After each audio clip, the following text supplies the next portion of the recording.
Okay. Thank you, Mary Lee, for getting ready to pinch hit for me, but I got home in time. So Good. I would like to call this work session to order with roll call, please. Councilors Van Gordon, Here. Moe, Here. Moore, Here. Share, Here. Woodrow, Here. Missionary. Here, and thank you. The first topic is going to be the use of force policy and the 8 Can't Wait campaign. Take it away, Chief Lewis, please.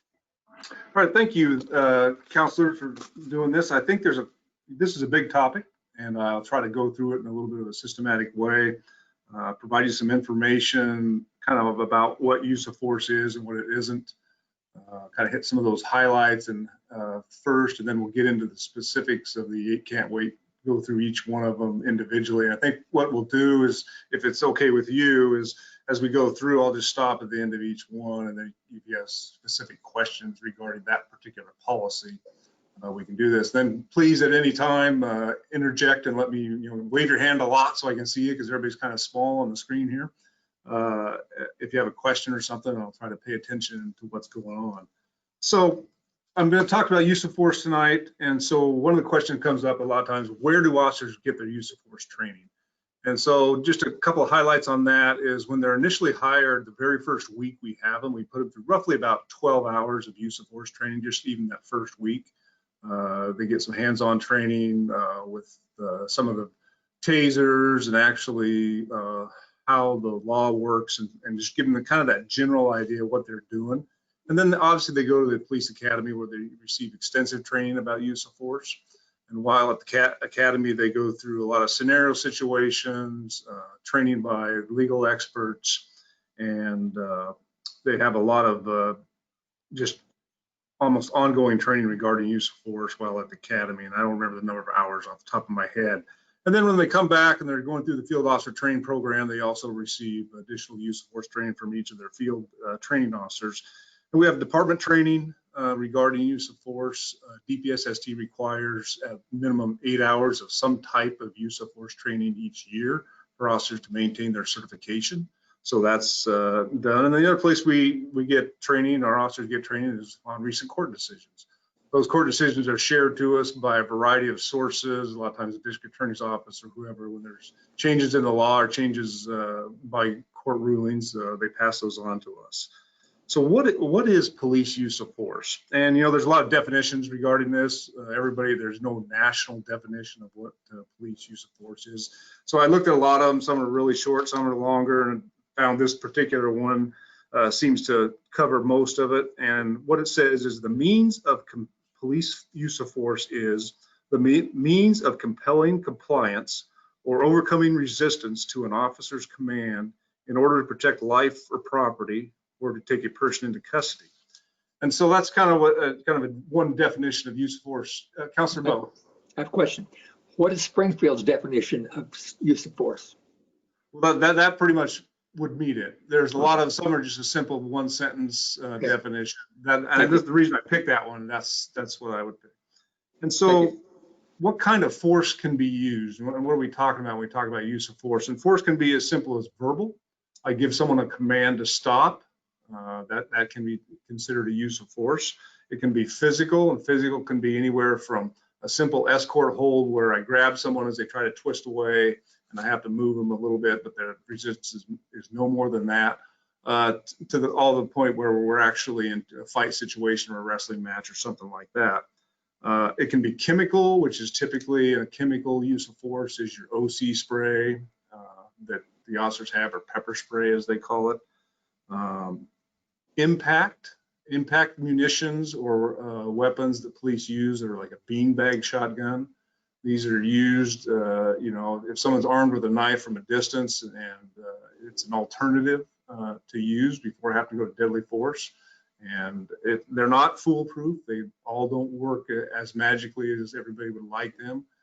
They can be thwarted by a variety of reasons that they aren't effective. The same thing with a taser. So that's another use of force, is electronic, would be a taser.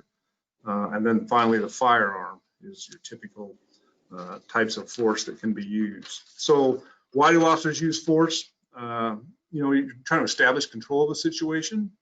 You're trying to protect yourself or others from some particular incident, or you're trying to make an arrest or simply preventing an escape. And so that's it in a real short little nutshell about the use of force. So what is the standard that use of force is? And the reason I'm getting into all this, because the next thing I'm going to talk about comes up in some of the policies and some of the new laws that you see out there. And some of that would be, so what is the standard that officers are judged by, whether it's the court or the juries, the instructions that juries receive from the judges, whether a particular use of force by a police officer was justified or not. And that the standard is called, it's a Supreme Court decision called Graham v. Connor. And I think it occurred about 30 years ago. It was 1989, I believe, in that particular case.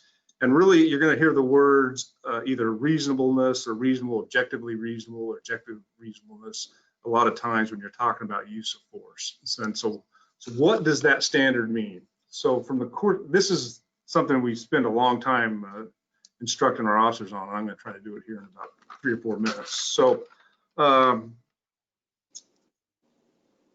the court recognized that officers make extremely difficult decisions in a very short period of time, a lot of times.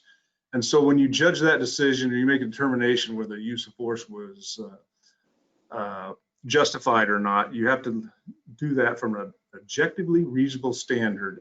Or another way to put that is, what would an officer with similar training and like experience do in that particular situation?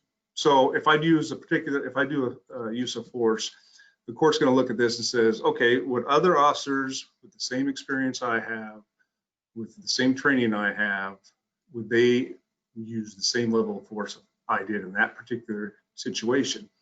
The other thing they take into account is that the use of force is not judged by the bright light of hindsight. In other words, to give an example, is I'm involved in a situation, an individual has a gun, they point the gun at me, I end up firing, I shoot the individual, and then the gun turns out to be only a pellet gun or a fake gun. The courts don't say, well, your use of deadly physical force is not justified because the individual really didn't have a weapon to actually cause you harm. It's what's in the officer's mind at the time that force is deployed.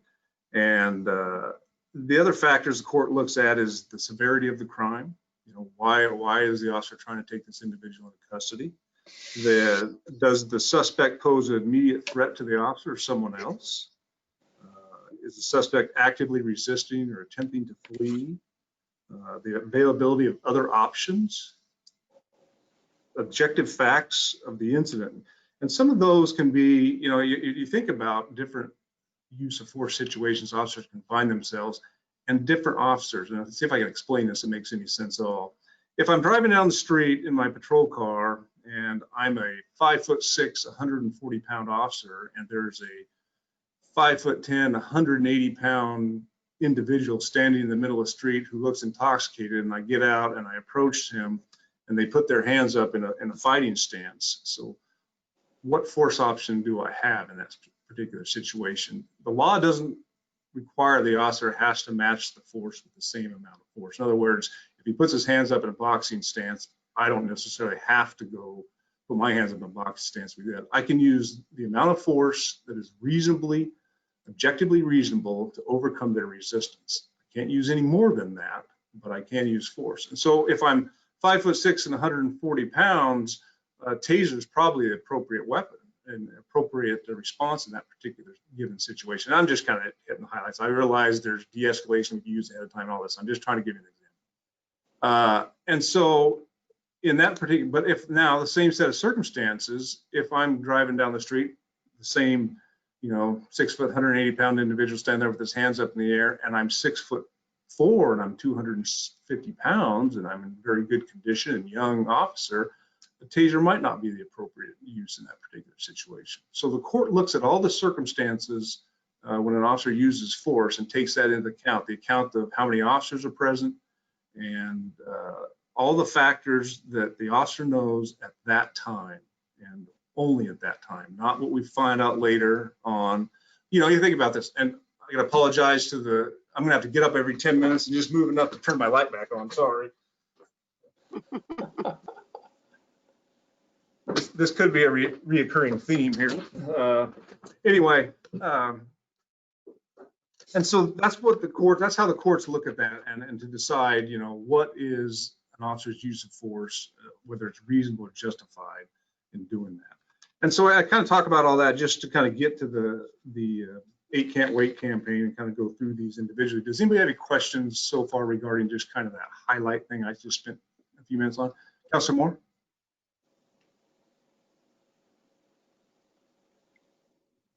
Your microphone, Sherry. Yeah, it's different every time. I can't find where it is. So my question, then it sounds to me as if use of force is sort of a situational thing. It really is based on what's going on at the moment.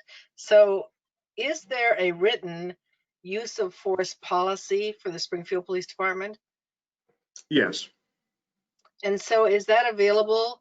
Because that wasn't a part of our packet, I don't believe. Yeah, it was. Yeah, I believe it was, but I hope it was Yeah. part of your. Yeah, Where was it?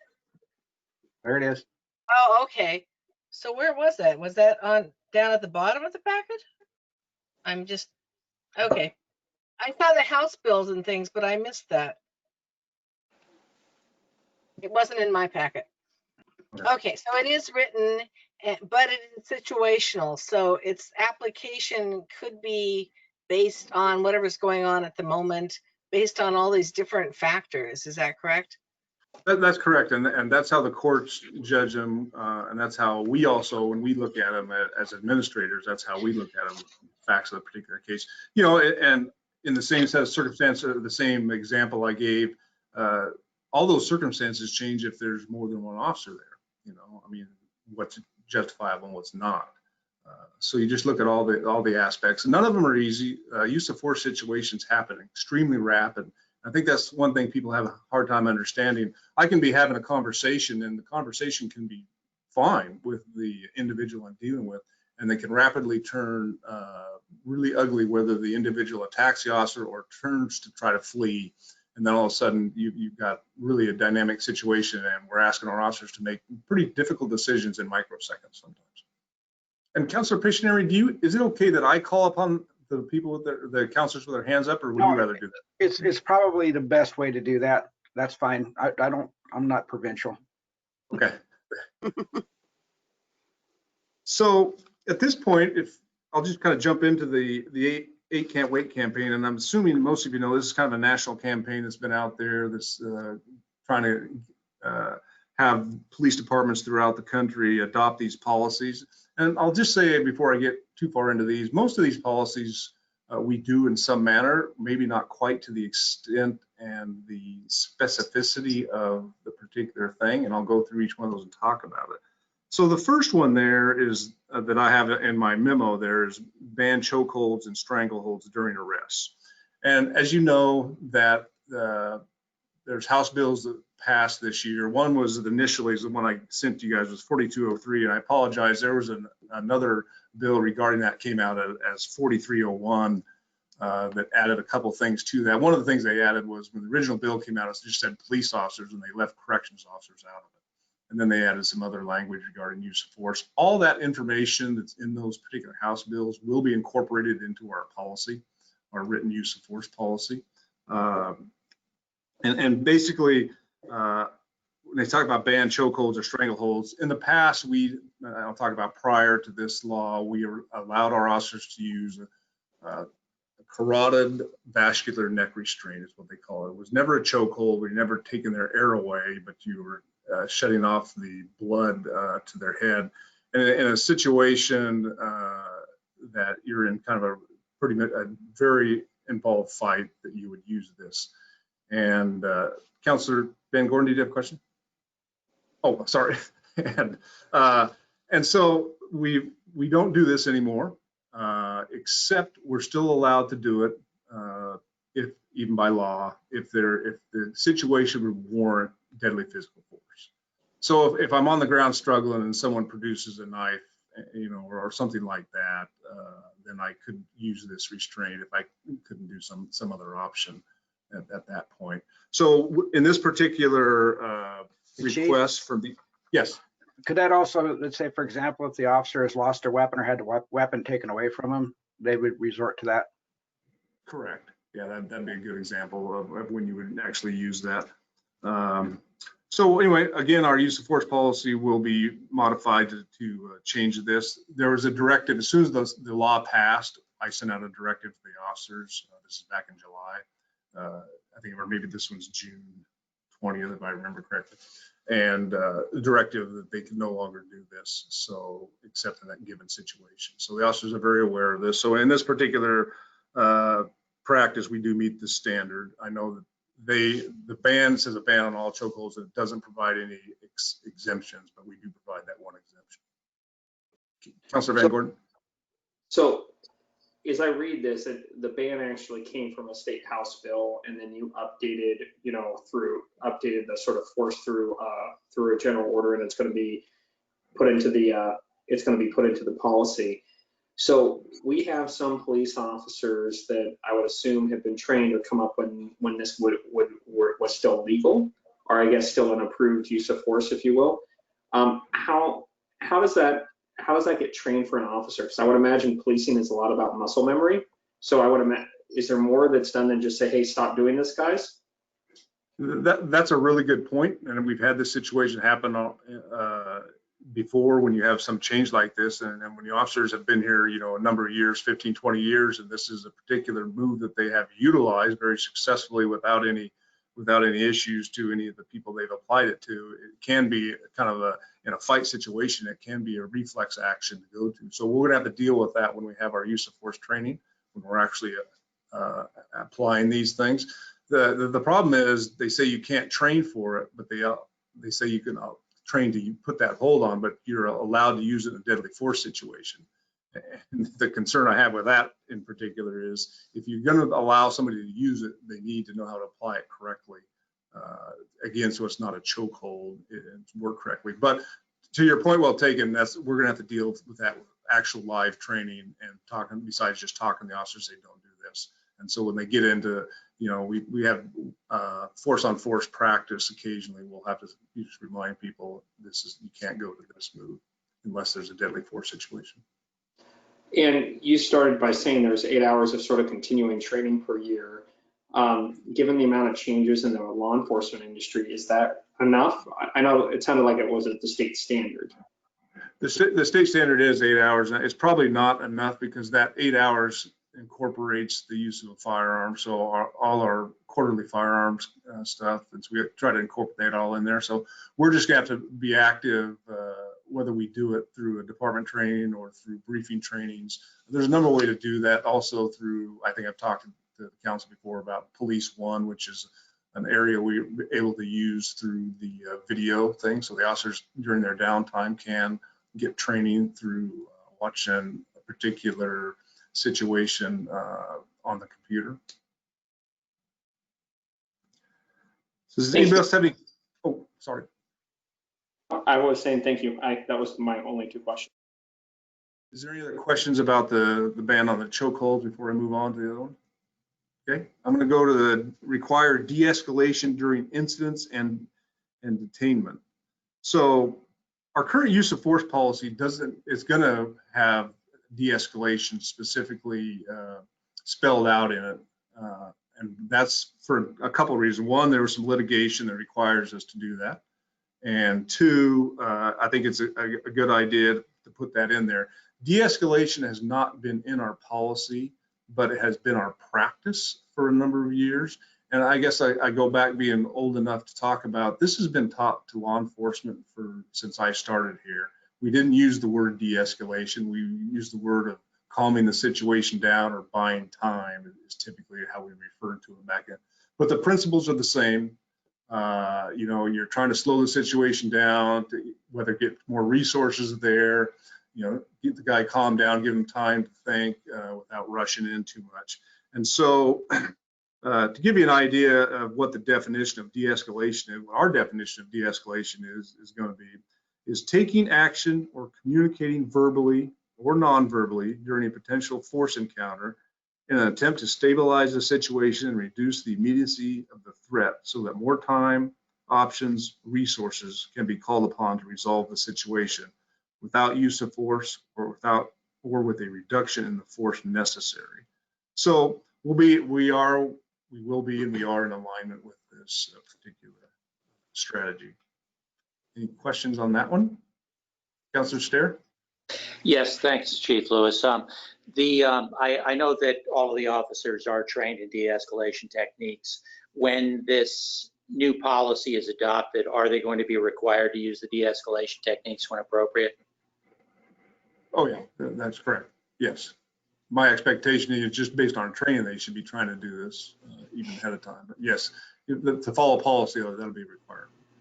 Thank you.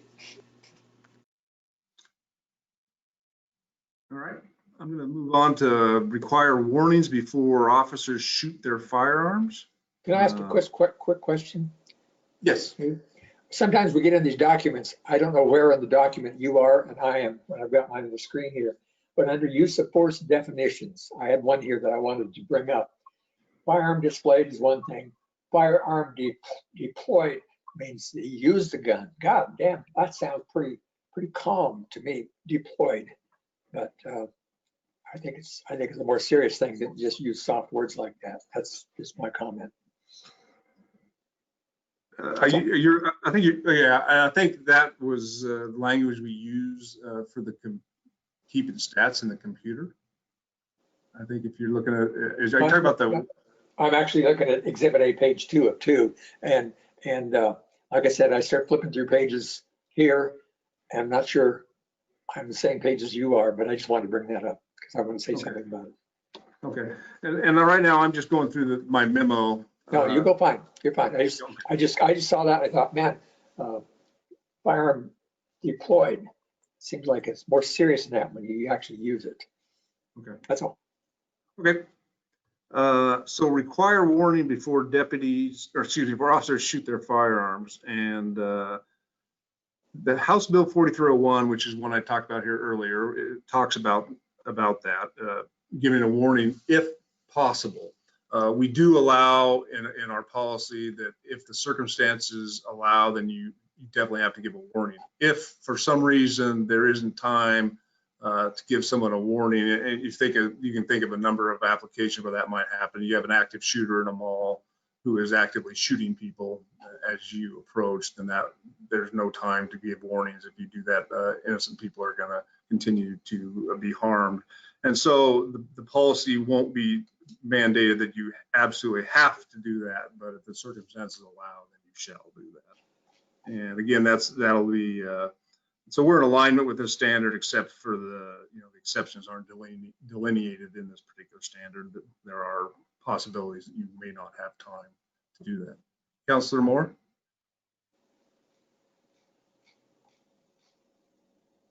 Yeah, I don't think your volume. Microphone. There she is.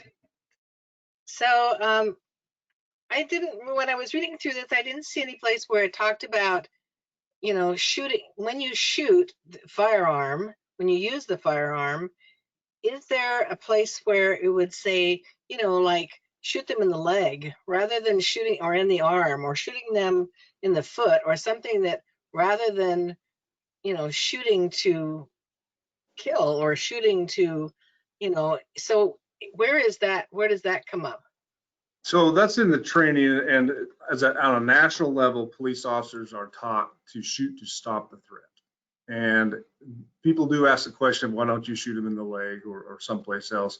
First of all, that is almost impossible to do. And then if you have that standard or that policy and I shoot and I hit you in the leg, you still have the chance of dying, because if I hit your artery or something in there, you have the same opportunity of dying. And if I shoot and I miss your leg and I end up killing you, then you have some, there'll be recourse there. The only time you should be shooting someone is when your life or the life of a third person is in danger. And it's a very volatile situation. And if you don't, and the other thing that people don't realize, and we watch TV and stuff, and I don't mean to say that to be disrespectful of anybody out there that has these feelings, but when you shoot somebody, you'd be surprised how little effect it has on them initially sometimes. I do know of an individual that was shot and during a police involved shooting, the first thing he said, "You shot me," and he just standing there. The individual is still a threat if they had a gun or something like that. People do not get blown backwards or blown down as you see on TV or the movies or anything like that. So the training at a national level is to shoot to stop the threat. Okay, so then specifically, I'm thinking about the situation where there was an officer in the car was still speeding along, and he shot the gun and killed the driver, and the car wrecked. So I'm not sure where he shot the gun, you know, what part of the body he was aiming for, but, you know, I'm just asking if there is anything in our policy that says you would attempt to stop the individual without deadly force of shooting them to kill. You know what I'm saying? So in that situation, if he'd shot him in the leg or shot him in, you know, some other, maybe it wouldn't have killed the individual. You see what I'm saying? I do see what they're saying. I just think that we're asking our officers to make an extremely difficult decision. And I'm not talking about your particular case. I'm just in any case to make that determination is you're shooting to stop the threat and to provide yourself safety or the third person some kind of type of safety. And these are very dynamic situations. Just to give you an example, we have about one shooting on average in Springfield roughly every year and a half. So it really doesn't happen that often. And nationwide, it really doesn't happen nearly as often as people think, as portrayed, you know, in the news or in different areas. And so these are very traumatic events for our officers. The idea when you actually have to shoot someone and kill them it's very difficult. I will tell you, I myself was involved in shooting when I was a young officer. And it's just stunning how quickly things change and how fast things come up sometimes. And I'm sorry again here. I would assume the adrenaline is flowing very quickly, you know, so it's, you know, difficult to even react in a, you know, reasonable way sometimes. But there's nothing in our policy that says that they wouldn't shoot to kill. You know, that was just what I was asking about. Is there, you know, or does that take place during the training, or is there anything that, or is it just a matter of you shoot to stop whatever's happening? So wherever you shoot, whatever part of the body you're aiming for, it doesn't really have it. That's not a part of our policy. Yeah, well, you are, it's part of the training, and you are taught to shoot what we call center mass, which is the torso of the individual. Okay. That's my question. Chief, I think you have Councilor Van Gordon, then followed by Councilor Moe. Now we got to a lot more really interesting questions. So in a hypothetical situation, and I think I've read this before, if a suspect has a knife, right, like how far can that person actually travel before an officer could draw their weapon and discharge it? Like we're talking about long distances, right?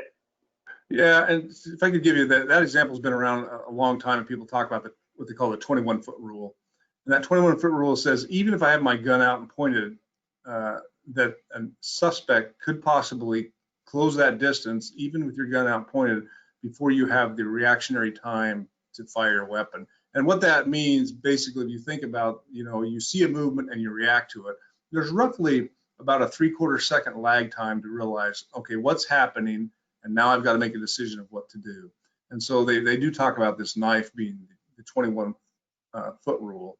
The thing it gives us a little bit more tools to deal with that now than probably when I first started is you have the beanbag gun, which I talked about, the impact weapon, so you can use that at a greater distance, or the taser for that matter also would help in that particular situation.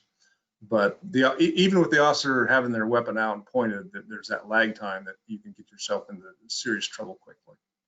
So, and then you brought up before that you had that we might have one shooting every 18 months or maybe one every year to 2 years. And you said that that was a relatively low number. When I looked at the pie chart that had actual use of force instances on them, is how do I know where we rank, right? Like, do we use, when we do policing, do we use a lot of force on the community, a little bit of, and I'm assuming that it's going to be change a little bit based on our community size and things like that. But what's kind of the average for a community our size? That's really, I'm glad you brought that up. And that's part of the problem. There is no national use of force reporting, except the FBI recently started it on deadly force situations.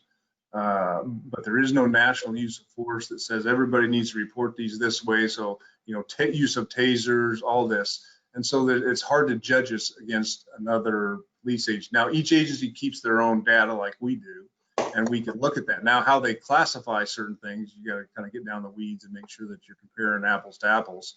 But the only way we would typically do it now is call similar size agencies, and we'd ask for their use of force reporting and take a look at it and see if they keep stats like we do, then we'll be able to compare. Are we, below or above the average, or where are we at? So as a policymaker, it's equally likely that we're above the average is below the average would be a way to think about it. Like, we just don't know. Yes, it's when we talk about use of force in the shooting. Yeah, correct. I mean, that we'll get that will start gradient, right? Because you have everything from canine, to just physical holds in there. So I'm not just specifically talking about shootings. Yeah, correct. So from a policymaker perspective, and I think it sounds like, situationally, right? Like we're relying on officer training, officer sort of instinct and experience, right? Because you're talking about seconds or even microseconds to successfully change the trajectory of the incident. So really, as a policymaker, we can sort of plan on training. We can plan on, hiring practices. Like our ability to influence the actual event's relatively small, so much it is to impact the situation around the event. Does that make sense? I'm not quite sure I'm following you, sorry. So like, if our ability as a policymaker would be, if we to reduce change use of force occurrences, if you will, could be around, supporting cahoots or additional training for officers, or, other techniques and partnerships in the community, right? That, sort of impact us leading up to a use of force event, right? Like when you describe the event, it sounds like at that point, we're really relying on an officer and his training and his experience to successfully navigate that event. Yeah, I think I understand what you're saying. So how do we mitigate that, or how do we give the officers more tools to deal with that? And part of the way is obviously training, as you mentioned. The other part of the way is the way we respond to calls for service. Sometimes the biggest problems are when the officer is there by himself and we don't have additional officers. One of the luxuries we do have in being, in the municipality, we have backup for our officers for the most part. We're not like maybe Lane County Sheriff's, where you may be out there by yourself and have to deal with the situation by yourself with backup 15, 20 minutes away. And so we can help ourselves use less force when there's additional officers there. And, and the policies and the practices we make through training, to give officers other tools to do that. And some of the things that have come up in the tools has been the taser has made a difference over the years. Just even the threat of taser, when you see that pie chart and it says taser displayed, the idea that when we pull the taser out and say, look, you're going to get tased if you don't comply, you'd be surprised how many people quickly comply because they don't want to deal with the taser, which is a good thing. And I just stopped there. I had one other thing I was going to bring up about regarding that future. It's going to come back to me, I guess, here in a minute. Somebody else have a question? Yeah, it was Councilor Moe was next, Chief. Chief, you alluded to the fact of somebody who gets shot and how they react to it. And we often see in the news where somebody was shot many times before they died or whatever happened. What a lot of people don't realize is there's so much adrenaline going in that person. They're coming at you and you don't know if you've even hit them or not. So you just keep firing. So actually, I think probably will often take several rounds to bring them down. It's not making an excuse, but that is what happens, I believe. And then sometimes if you have multiple officers who are firing, because they get the adrenaline's flowing, as you mentioned, and you're correct with that, and they get that tunnel vision that happens in that situation that you don't realize other officers firing. But one thing I have done regarding that, especially when we get on SWAT call-ups or places like that, is we try to make sure that we don't need only certain individuals need to be fired in particular situations. As we try to think about that as something we talk about in our training. Is you do not fire a weapon because your partner's firing your weapon. You have to have independent recognition yourself. So let me give you an example of that. Myself and my partner come up on something, and my partner starts shooting, but I don't know why my partner's shooting. I don't see the gun, or I don't see whatever the threat is. I don't instinctively, I should not be instinctively just shooting because my partner is, and that's something we do work on in training. It's called sympathetic fire is the term that they use for that. Thank you. Anyone All else? Right. Okay, we're good there, Chief. Okay, so then I'm going to move down to the next one, which requires officers to exhaust all alternatives before shooting. And this is the 8 Can't Wait campaign. Before you deploy deadly force, you have to go through all the options. That puts our officers in an unattainable situation. You can use the example of coming upon a situation where someone is actively shooting people or something, and officers have to resort right to a weapon at that point, rather than go through this use of force by verbal, taser, impact weapon or whatever. So it's just worded a little bit odd is all. I think I get what they're trying to do here. That if you have time and the circumstances allow you to do something, then that's the way it should be. That's right. But if you come upon a situation that requires immediate response, then officers have to be able to do that. Councilor Steer has a question, Chief. Yes. Yes, Chief Lewis. I wanted to suggest a little bit of wordsmithing here that might make it acceptable to add to the policies. I'd like to suggest that obviously deadly force is last resort for an officer. Maybe it would be something along the lines of deadly force will be used only when lesser uses of force are not readily available. And I think that would probably cover the circumstances that you're pointing out in your examples there. Yeah, I think the new policy that we are putting together has similar language than that, and I'll take a look at that. And your language is fine in there, but I think we'll be able to have something similar to what you just said in there. Okay, thanks. The next one is Chief, I have yes. a question on Councilor Steer's comments too. Is that if other options weren't readily available, then what if they have, of course they have a bunch of weapons on their utility belt, those would be considered available, but maybe not practical. But so would that be a violation of that policy?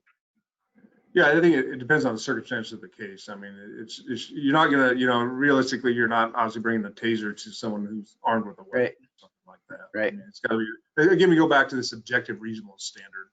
Yeah. And the policy does talk about that. And again, that's what is reasonable for that particular situation. It's kind of like the knife thing that Councilor Van Gordon pointed out. If I have somebody armed with a knife and they're 50 yards away from me, it's really not reasonable for me to shoot that individual, obviously. Gotcha, that makes sense. Yeah. Thanks. The next one is requires officers to intervene or stop or report excessive force used by other officers. House Bill 4203 talks about this. We put that into practice. That will be put into our code of conduct policy, which is 26.1.1. And so we will follow the state law there, which gives a number of issues that officers are required to report if they see another officer use excessive force. I think this is a fine situation. This would be our expectation before. We just never had it spelled out specifically in policy. Any questions on that particular one? So I'll move to ban on shooting at moving vehicles. Our training has been you don't shoot at moving vehicles unless there are exigent circumstances. Our policy basically says that you're allowed to do that, but again, it's got to be a specific situation. And shooting at moving vehicles has all kinds of problems with it. One is your accuracy is really limited. When you're shooting a moving vehicle. The second is you don't know what you're going to cause if you do shoot, and the vehicle may continue to move even if you are successful at your target. And the other thing is it's hard to see inside a vehicle of other innocent people who may be in the vehicle. It's just really a dire situation. The only times I can think of that we would want our officers to do that is shooting moving vehicles. And I understand it because we had a particular case here in town. And I don't know if you remember, but we had an individual who was in his 30s, and I'm going to kind of hit the highlights of this case. I may not have it exactly accurate, but he ended up attacking his mother and father with a baseball bat and seriously injured the mother and then killed the father, took off in their vehicle, and then he purposely ran over an individual at was the Value Village at the time, and then proceeded on over to Eugene and again ran over a couple who were crossing the street. And if officers come into that situation and it could be done safely without involving innocent people in a particular area, then the policy, our policy, would allow the officers to shoot at a moving vehicle in that particular situation. Councilor Van Gordon. So, Chief, when you describe the stories, you sort of describe the tale of probability, right? Like, when force is clearly sort of utilized or would be appropriate, right? Like somebody in a moving vehicle using that as a weapon, right? Like that's an actual case you can refer to. When I read and I may have missed it, when I read the policies, how do we judge, well, let me think about my question here.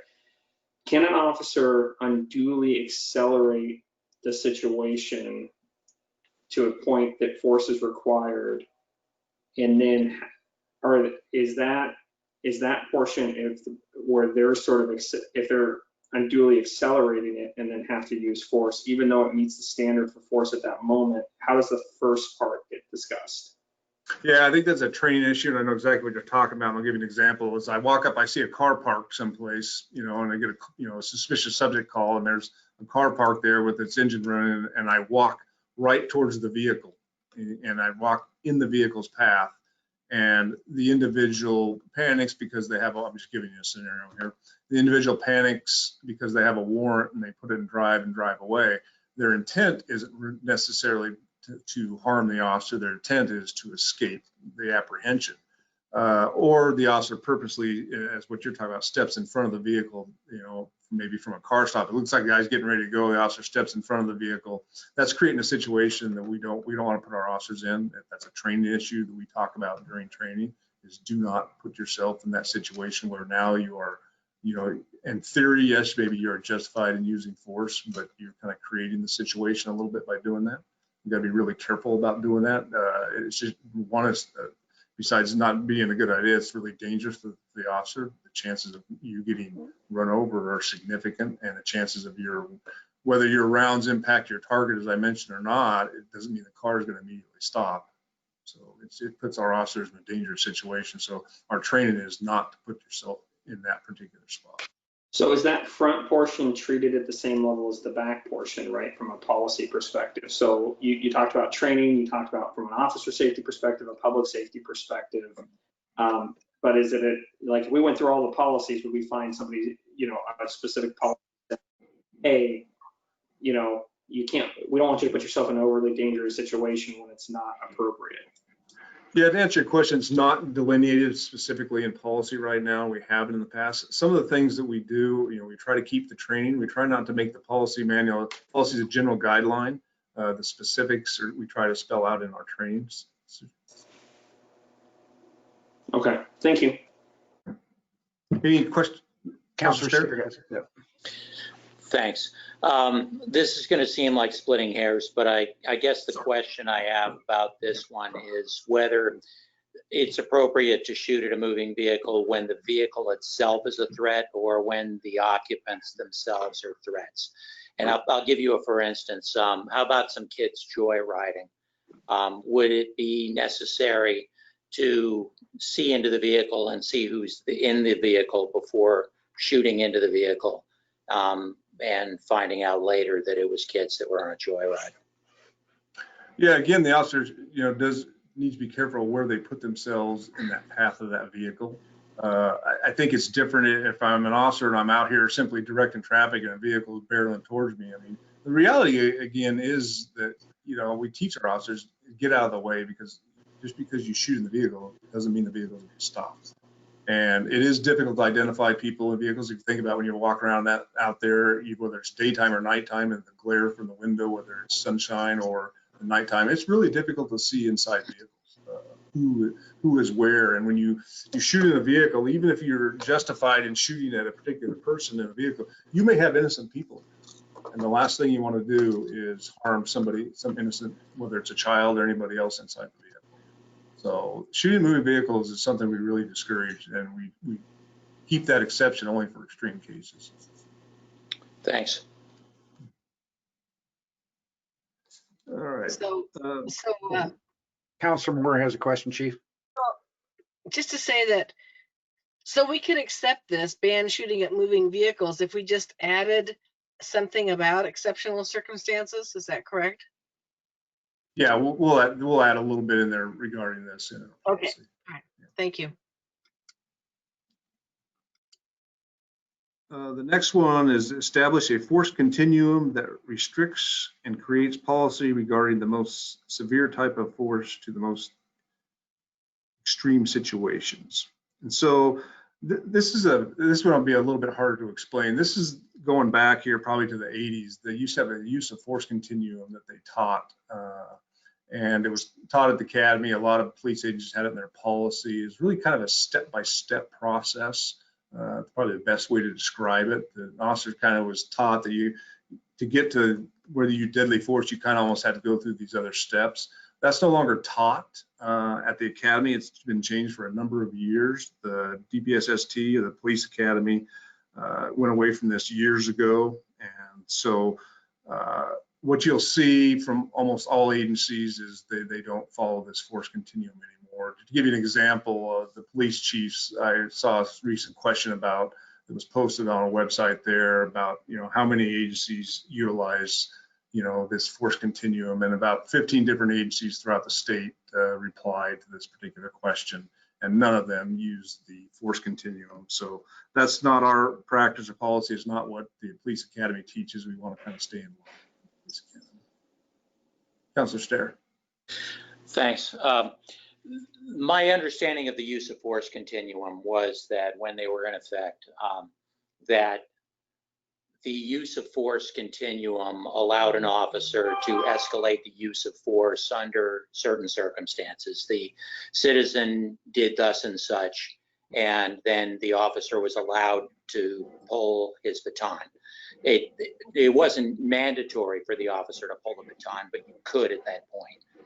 And so my observation is that if the department abandons the use of force continuum, the net effect is to allow the officer to escalate the use of force faster, because he already had the ability to escalate slower if he wanted to. Is that fair? Well, I think I understand what you're talking about. I think the rationale from all the agencies and the DPSCs who went away from this is they didn't want officers to be too slow in their thinking process of what I'm going to react to. The idea is to react to the force with what is reasonable again, and so I come on a situation and I don't have to, in my mind, on the force continuum, I'm not, as an officer, I'm not going through each step. Well, am I here or am I here? Am I here or what? And now you're slowing down the officer's response. They're trying to teach the officers to respond with the amount of force necessary to overcome someone's resistance. And then the officer makes a determination of what particular tool that might be in a given situation. My understanding is that there are city police departments that are going back to the use of force continuum just to protect the officer and shield them from liability in certain circumstances. So I hope we'll consider it going forward. Yeah, and thanks, Councilor Stair. At this point, I think what we want to do is try to keep in line with what they're teaching at the DPSST at Police Academy, and hopefully they're up to date on the latest things. And if they decide to change that, then we'll definitely take a look at it. And I'm happy to take a look at it. I just want to do what's best for our officers and our citizens regarding this, and we'll definitely take a look at it. The next one is require, how are we doing for time? Okay. Require comprehensive reporting by officers for every instance of force or threats of force utilized. This has been a part of our policy for years. And so how it works, if I go out there and I use some level of force, that's more than an escort hold or something like that. The policy delineates specifically what those uses of force are, but to give you an idea, if I end up probably using focus blows or anything more than that, those have to be reported immediately to a supervisor. The supervisor takes a look at that report, the initial supervisor, and decides whether there's issues that need to be further examined, and then they can send that on to the chief of police or the professional standards sergeant. Every use of force, regardless of what the first supervisor determined, is also reviewed by our professional standards sergeant. And if they see something that a particular problem or something that doesn't make sense, then they'll ask for additional investigation on that. I think with the body cameras, I think that's going to make probably a much easier situation. Every use of force, the professional standards sergeant will have access to the body camera to kind of watch the particular circumstances and then make a determination. Councilor Van Gordon? Yeah. Okay, so it sounds like there's a delineation between like an escort hold that, is an officer having to report every time he uses an escort hold? Yeah, that's part of physical force. I mean, I'm not talking about just because you're just guiding someone in the car. I'm sorry, the individual tries to run away. I grab his arm and put him in an arm bar. Then they relinquish their escape attempt. So you definitely need to report something like that. So how, if the actual sergeant and the professional standards sergeant are looking at it, if we've used actual force on people, how many times, what percentage of time does that turn into actual coaching and training on how to get better? I couldn't give you a specific number based on the number of use. I couldn't say that it happens, 5% of the time or 10% of the time. That would be a wild guess on my part. But it does happen, like across the whole year, it does happen some percentage of the time where we look at it, we come back and say, hey, here's a better way to do it. Absolutely, yes, that does happen. Yeah, we do it through training, or if it's necessary and it needs to be disciplined, then there's discipline. Well, I'm not worried about discipline at this point. I'm just kind of going, okay, if you have a process that is like a professional standards sergeant looks at it, you really want them to come back and provide some coaching. Otherwise, nobody's going to get better. And the goal here is everybody gets better at this thing called policing. Yeah, and the other way we do it also, which is really, it's more of an informal way, is you have a major event or situation, we do a debriefing, whether it's a SWAT call out or for a patrol shift, you have a major event. And so the sergeant will have a debrief the next day and talk about what went right, what went wrong, and what we could do better or different the next time that we do this. And like in any situation, you can always go back and look at, in a pretty dynamic situation, you can always go back and find things that we could have done this a little bit better or a little bit different sometimes. Yeah, and I think that's my point, right? Like officers have a really tough job, right? We want to support a constant learning environment so that they continue to get better. The only other question that I had is, if you successfully de-escalate, you don't just based on your pie chart, you sort of don't categorize that as an event, right? Like, so we don't know how many times we successfully were accelerating and then we managed to decelerate it. Yeah, that's a really good point. And, I'm trying to figure out a way to capture that because our officers do go out there routinely. I can think of 2 or 3 cases I was just at here in the last month or so that individual armed with a knife had actually sliced himself several times. The officers were able to show up and de-escalate the situation, get him to respond. But there's no credit for that when those successful things happen. The individuals are simply taken into custody, and there's really no way to codify that. And we probably ought to take a look at the way we do reporting, and maybe that's something we really need to start keeping track of. Councilor Moe? One question there. What percent of the time do supervisors deem the officer's use of force to be appropriate? And what do they do with use of force data? So the data is we keep that data in just our, it's kind of, that's where that pie chart that I created for, Yeah, okay. you guys have, that's where that goes. And I get that on a monthly basis and take a look at that. To answer your first question, that's one thing we haven't really kept track of as far as percentage goes. Thank you. Good question, though. Chief, oh, I'm sorry, we've got Councilor Steer, and then I have a question as well. Okay. I really just wanted to find out if these records that are being kept and the monthly report that's provided to you, Chief, would be available to the public after they had been filed. Yes, they are. I use these to present to the Police Planning Task Force, and then I think it's a good reminder, Councilor Steer, you guys will be getting, as one of the results of the Kinney lawsuit, is you'll be getting an annual report from me where we'll use a similar chart, but probably more detailed than this once a year. And so I anticipate that'll probably be, and then we're required to post that particular report on our website. So that will be made available to people to take a look at that. Thank you. Chief, when you were talking about, oh, I'm sorry, Sherry, go ahead. Well, go ahead, Joe, and I'll chime in afterwards. Okay. So Councilor Van Gordon was talking about the review, the use of force, et cetera, reviewed.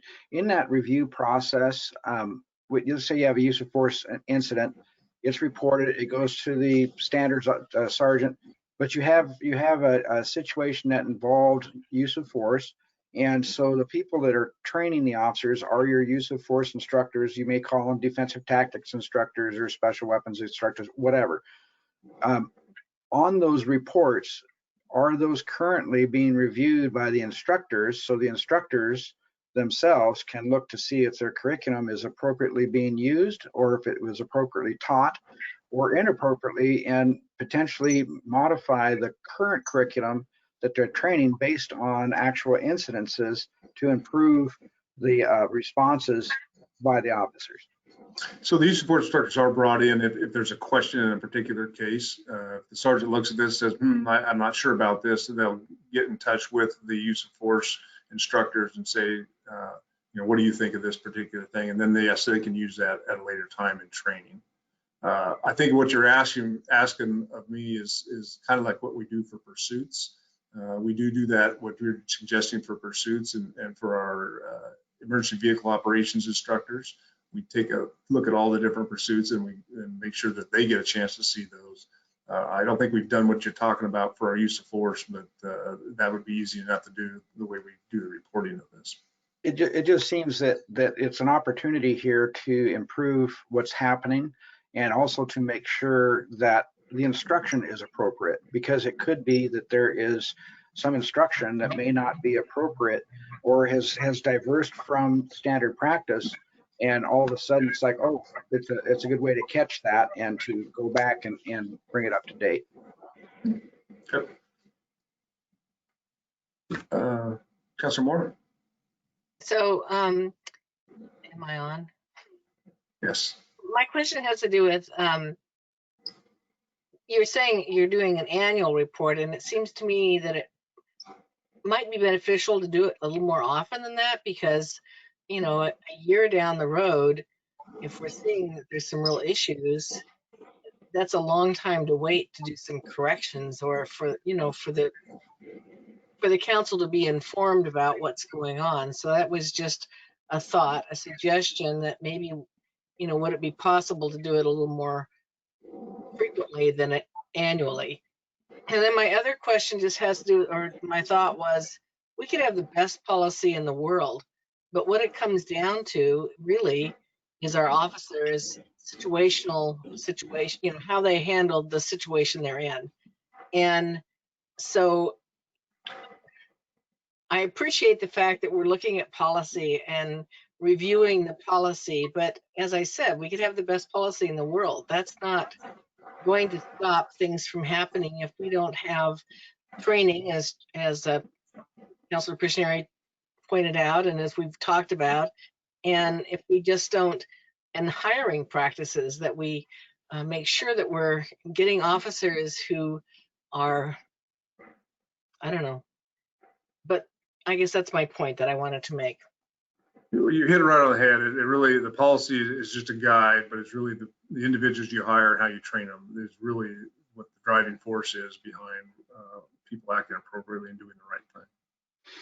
Exactly. So in the interest of staying on agenda schedule, because we have a public meeting that starts right after this, if maybe Chief, you can kind of summarize or give an executive summary where you're at. This looks like the last topic.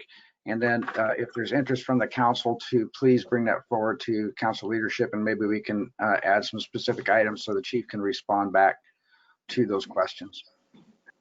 Yeah. Thank you for indulging me tonight and talking about this. I realize it's a difficult subject and there's a lot to cover here. And so I don't really have any more closing comments. I think we did make it through most of them. And the only thing we didn't really talk about was the pie chart that I gave. That was a year's worth of data from October 20th, 2019 to October 20th, 2020.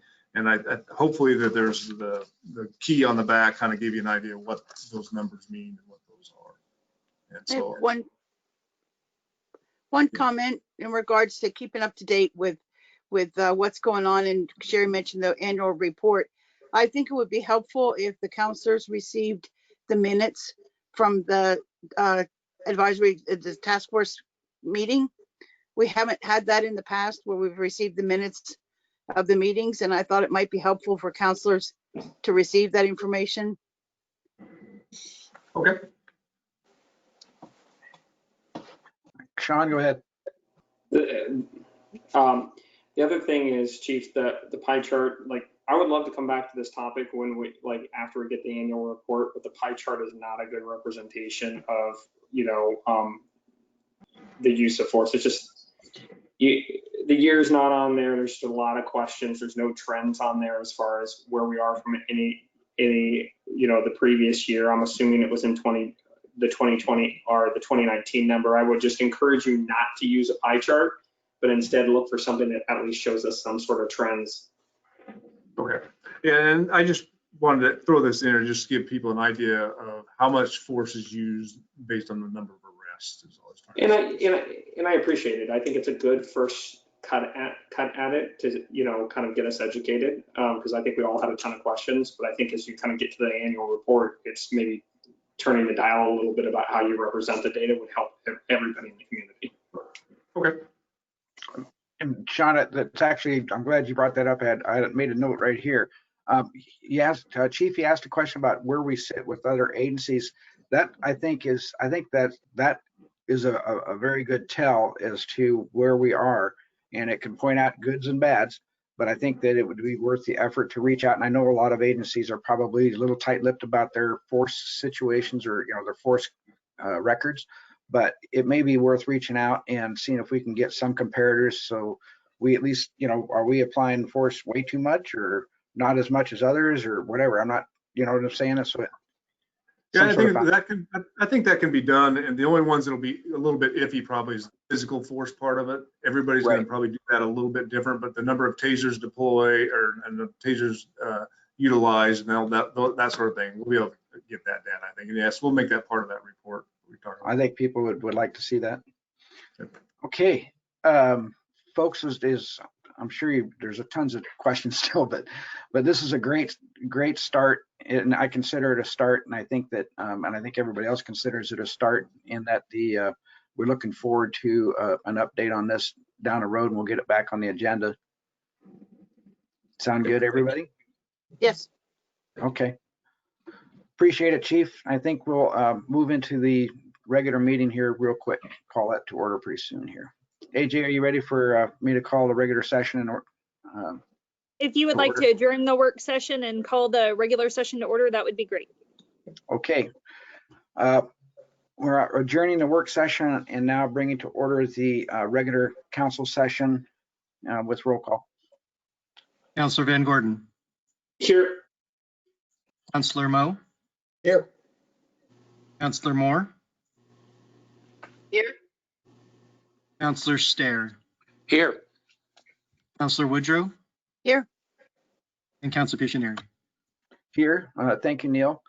So we go ahead and go with the Pledge of Allegiance, please. I pledge allegiance to the flag of the United States of America and to the republic for which it stands, one nation, under God, under God, indivisible, with liberty and justice for all. Justice for all.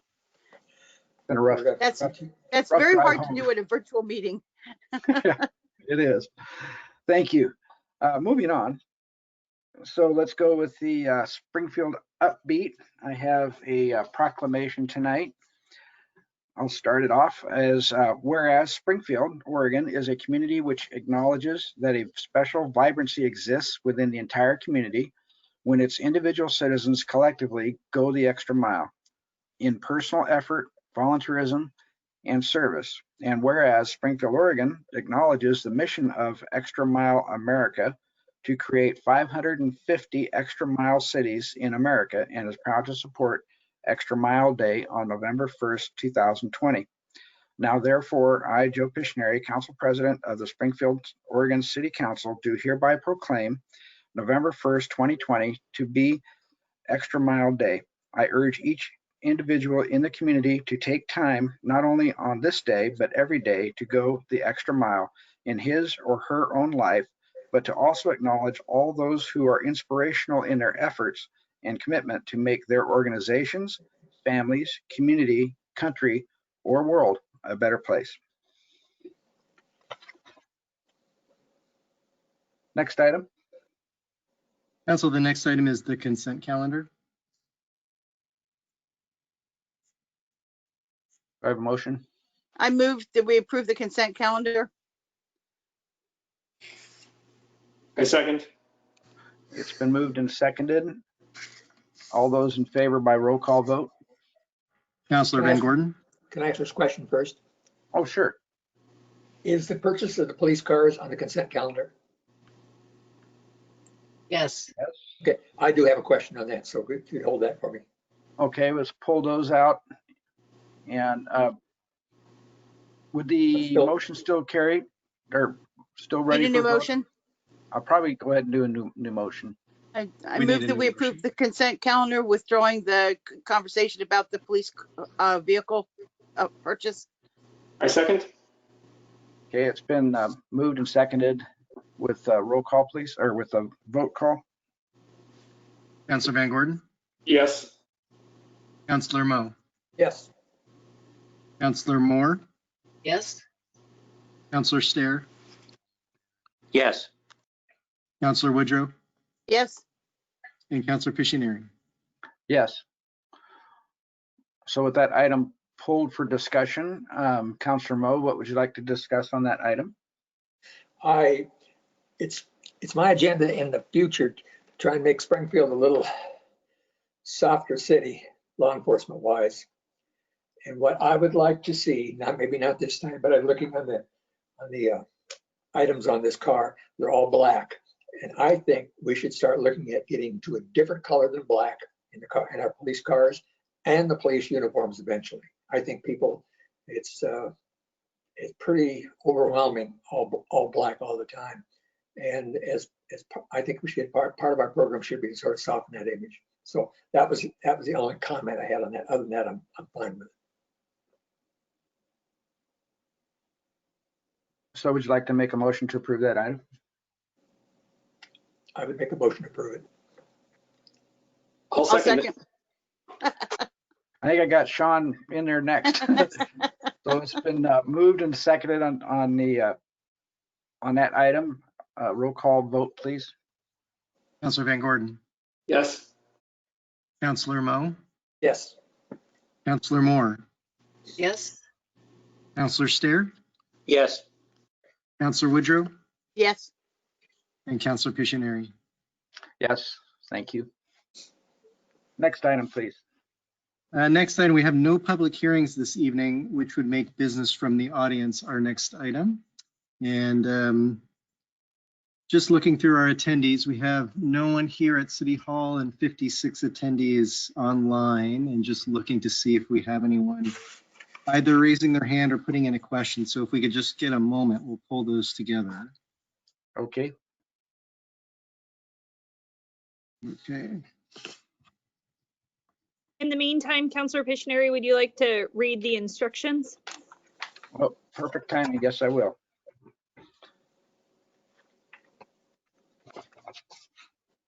As we begin our meeting tonight, I would like to ask members of the audience who are joining us by phone or online to please keep themselves on mute until you are called to provide public testimony. There is one time designated for public testimony this evening, and it will be listed as business from the audience. If you are joining us online with a tablet, smartphone, or computer and wish to speak at those of any of those times, please use the chat window.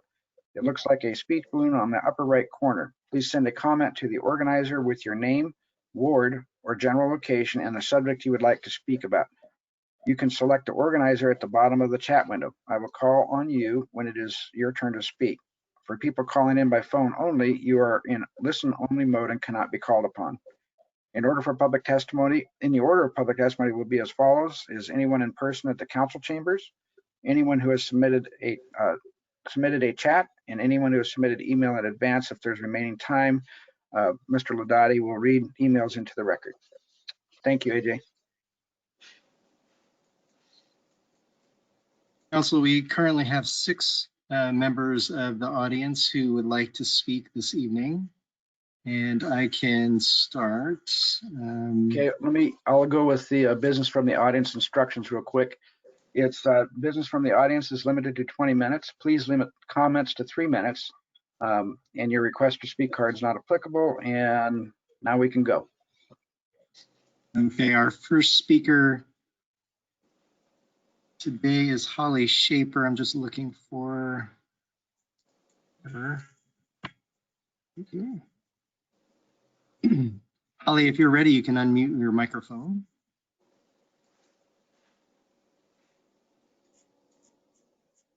Okay. Hello. Hello, Yes, go ahead. Okay. Good evening. My name is Holly Shaper and I live in Ward 2. I wanted to thank you for discussing the 8 Can't Wait principles in a council work session. What an opportunity to begin an important discussion about where the city would like to go with its policing policies. From my perspective, we have an ongoing crisis: the lack of police accountability. There are 2 distinct causes of this crisis. First, SPD policies promote a warrior mentality, given the extensive changes mandated by the Kenney settlement. And second, council has historically chosen not to provide any oversight of SPD. This lack of oversight has allowed a culture which perpetuates an us versus them mentality to thrive within SPD. You can see evidence of this warrior culture with the canine logo, including the thin blue line flag, the SPD values statement prioritizing physical strength over moral fortitude, and finally, the sheer cost to Springfield taxpayers. When I look at all of this, I see a fork in the road. Will you continue to allow this culture to thrive, or are you ready to make a different choice? Are you counselors ready to hold police accountable for the challenges their behavior is bringing to the city budget by ensuring monetary settlements are withdrawn from their funds?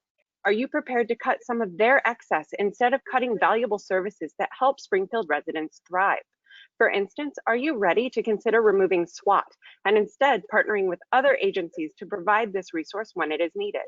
Currently, SWAT costs the city $129,950 per year plus any equipment upgrades. That would cover approximately 52% of one per claim deductible. Additionally, you could cut the K9 program, which costs taxpayers $21,649 per use in an undisclosed 12-month period. The removal of both of these services would be able to cover approximately 2.2 police deductibles per year and would likely help preserve other city services. Are you prepared to shift the responsibility for writing police policy from the police themselves over to council and the city manager? Perhaps that would lead to a differently stated values about officers having moral courage to put service in the interests of those they are charged with protecting over self. Currently, we have a police force that does not work for all residents of Springfield in the same way. You as council, as city leadership, have the ability to choose to remain on the current path with all its associated costs, Or you can choose a new path. You can choose to change the culture within SPD from the top all the way down to one that serves and protects everyone in Springfield. You can choose to have leadership within SPD that helps a guardian culture thrive. You can choose to help institute policy that is focused on protecting. Are you ready to make those choices? For the sake of this city, I hope the answer to that question is yes. Thank you. Thank you, Holly. Neil, your next speaker, please. Council, our next speaker is Elizabeth Betterback. I'm just not seeing her in the list right now. Hold on one moment.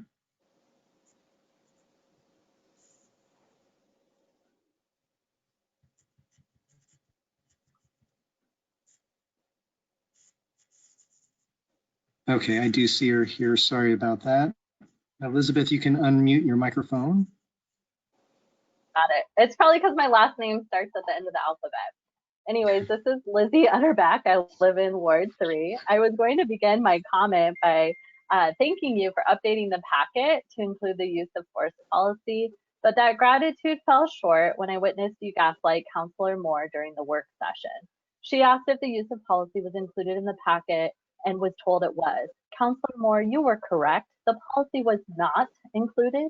I requested it on Friday and was told to do a public records request by AJ and Nancy. The policy was finally provided via a link that was added to the website today. In the future, I would hope that SPD policies would be available online, but more importantly, I expect you to treat your colleagues professionally. In reviewing Chief Lewis's 8 can't wait memo, it looks to me as if he did the bare minimum. This was a missed opportunity because the whole point of comparing the strategies is to review SPD policies using a lens of safety and care for the community and officers. When he spoke earlier, he consistently referred to community members as threats. Am I a threat when I say Black Lives Matter? Am I a threat if my hand is in my pocket? Am I a threat if I'm holding my phone and you think it's a gun? To Sean's point at how we compare, the Eugene Weekly reports that SPD killed 16 people in the same time frame that Eugene officers killed 12. Chief Lewis has an outdated warrior mentality when we need to be moving towards a guardian mindset. Council needs to ask for more. I wanted to talk more about this, but I have to mention yesterday. As you know, there was a rally and cruise at Splash, which resulted in reports of voter intimidation. This event was organized by 2 people who were previously arrested for assaulting Black Lives Matter protesters. This alone should constitute intimidation.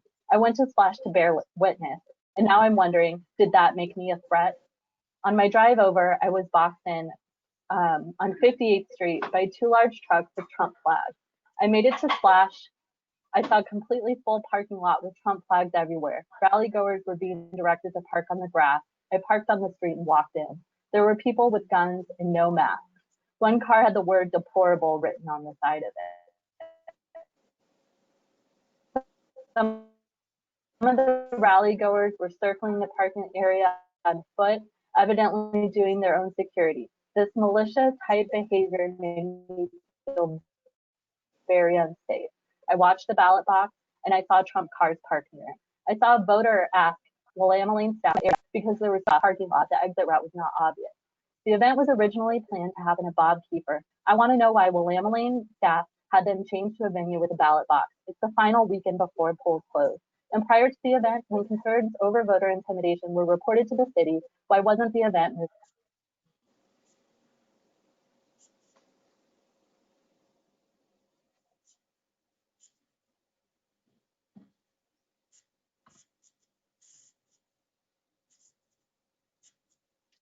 I think we've lost her signal as well.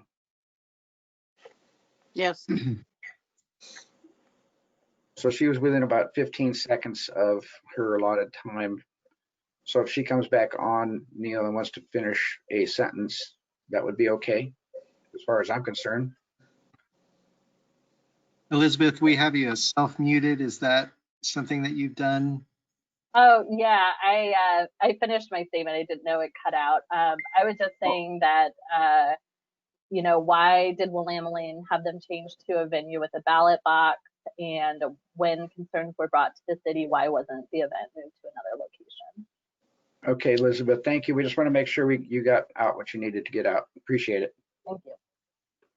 Okay, Neil, we're not ready for the next one. Sure. Thank you. Thank you, Elizabeth. Thank you. Okay, the next speaker is Lauren Williams. And Lauren, you should be able to unmute your microphone.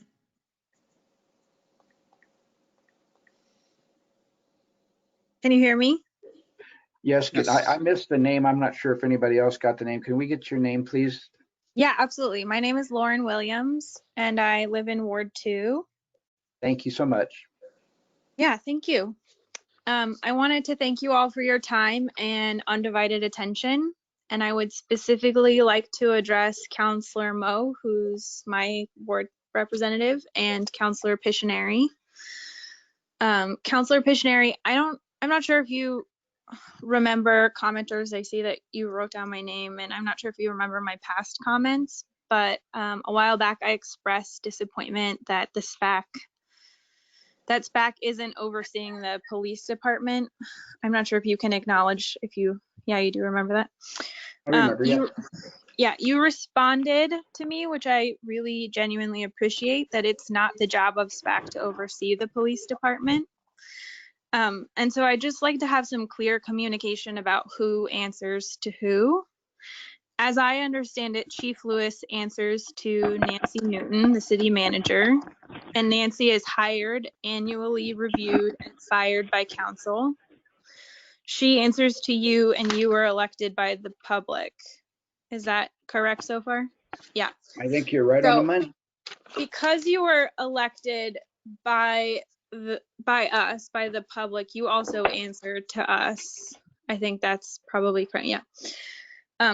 I've attended every single work session, SPAC meeting, and city council meeting since early February. And I don't think that you're meaningfully hearing us. Specifically, Counselor Moe, I don't think that you're meaningfully hearing me, and I don't think that you're fighting hard enough for the comments coming out of Ward 2. Respectfully, I want to say that. We really need someone to step in and create and enforce change, cultural and policy change in the police department. Nancy seemingly can't go rogue, because if you don't like that, you can fire her. We've repeatedly asked someone to step in. Chief Lewis is not going to both be the problem and the solution, seemingly. And so I'm asking City Council to step in. We really need you to enforce policy and cultural changes so that we have a safe community to live in. Please fight harder. Thank you. Thank you very much, Lauren. We appreciate your comments, and we hear you. Thank you. The next speaker is Shay Gallagher Starr. And Shay, you should be able to unmute your microphone. There you go. All right, I'm here. Thank you so much. Shay Gallagher Starr, and that was a lot of static. Can you hear me? We can still hear you, but we also hear a lot of static. Yeah, that's very weird. Okay, hang on just a second. I'm going to see if I can settings here. Okay, can you hear me better now? Yes, and AJ, could you restart the timer, please? All right, thank you so much. Shay Gallagher Starr. I live in Ward 6, and Ward 6 is the ward in which both the Black Unity March of July 29th and yesterday's Trump rally around the ballot box at Splash occurred. And I'd like to give you kind of a comparison to give you an example of what the public is seeing when we talk about the culture of the Springfield Police Department. So thank you for allowing me to speak. Thank you for your discussion of the 8 Can't Wait agenda during your work session. So as I said, the Trump rally yesterday, as Lizzie has already pointed out, was held around a ballot box. It was clearly an attempt to intimidate voters, and especially voters of color, none of whom that I know personally were comfortable walking into that environment to deliver their ballots. Chief Lewis was actually asked at a recent advisory committee meeting how the Springfield Police Department was planning to protect ballot boxes and prevent voter intimidation, and he blew off the question. We didn't get an answer to that. On July 29th, SPD put up barricades to prevent Black Unity demonstrators from going out onto Main Street. On November 1st, SPD provided the Trump rally with an escort down Main Street. And by the way, we also witnessed the rally participants delaying a lit up ambulance that was heading westbound despite their escort. In July, Chief Lewis justified SPD actions, including violence against participants, because Black Unity demonstrators were said to be disruptive in my neighborhood. Yesterday in the same neighborhood, I heard blaring horns, yelling, and cursing from inside my home, while Trump demonstrators were not only unhindered, but actually being assisted by the Springfield Police Department. The message that is very clear is that Springfield Police Department is extremely selective about who they police versus who they protect. They're not choosing to protect all residents of Springfield equally. And in doing so, they violate the trust of our community over and over again. Lawsuits are going to continue to rob the city's coffers without affecting the SPD budget or behavior until the city council takes responsibility for the lack of equitable policing, commits to the 8 Can't Wait agenda, and chooses to pass the financial consequences of poor policing choices back to the SPD. Tonight was a beginning. Please continue on this path for the benefit of all of us here in Springfield. Thank you for giving me some time. You're welcome, Shay. Thank you for commenting. Next one, Neil. The next speaker's microphone is not working, but she has sent in a question I'll read to the council if that's all right. This is from Rosemary Bobo. She would like to know what the city's response will be to ensure we do not have voter intimidation and partisan forces at ballot drop locations like experienced this weekend. And then our next speaker would be Jen Smith. And let me make sure your microphone is unmuted.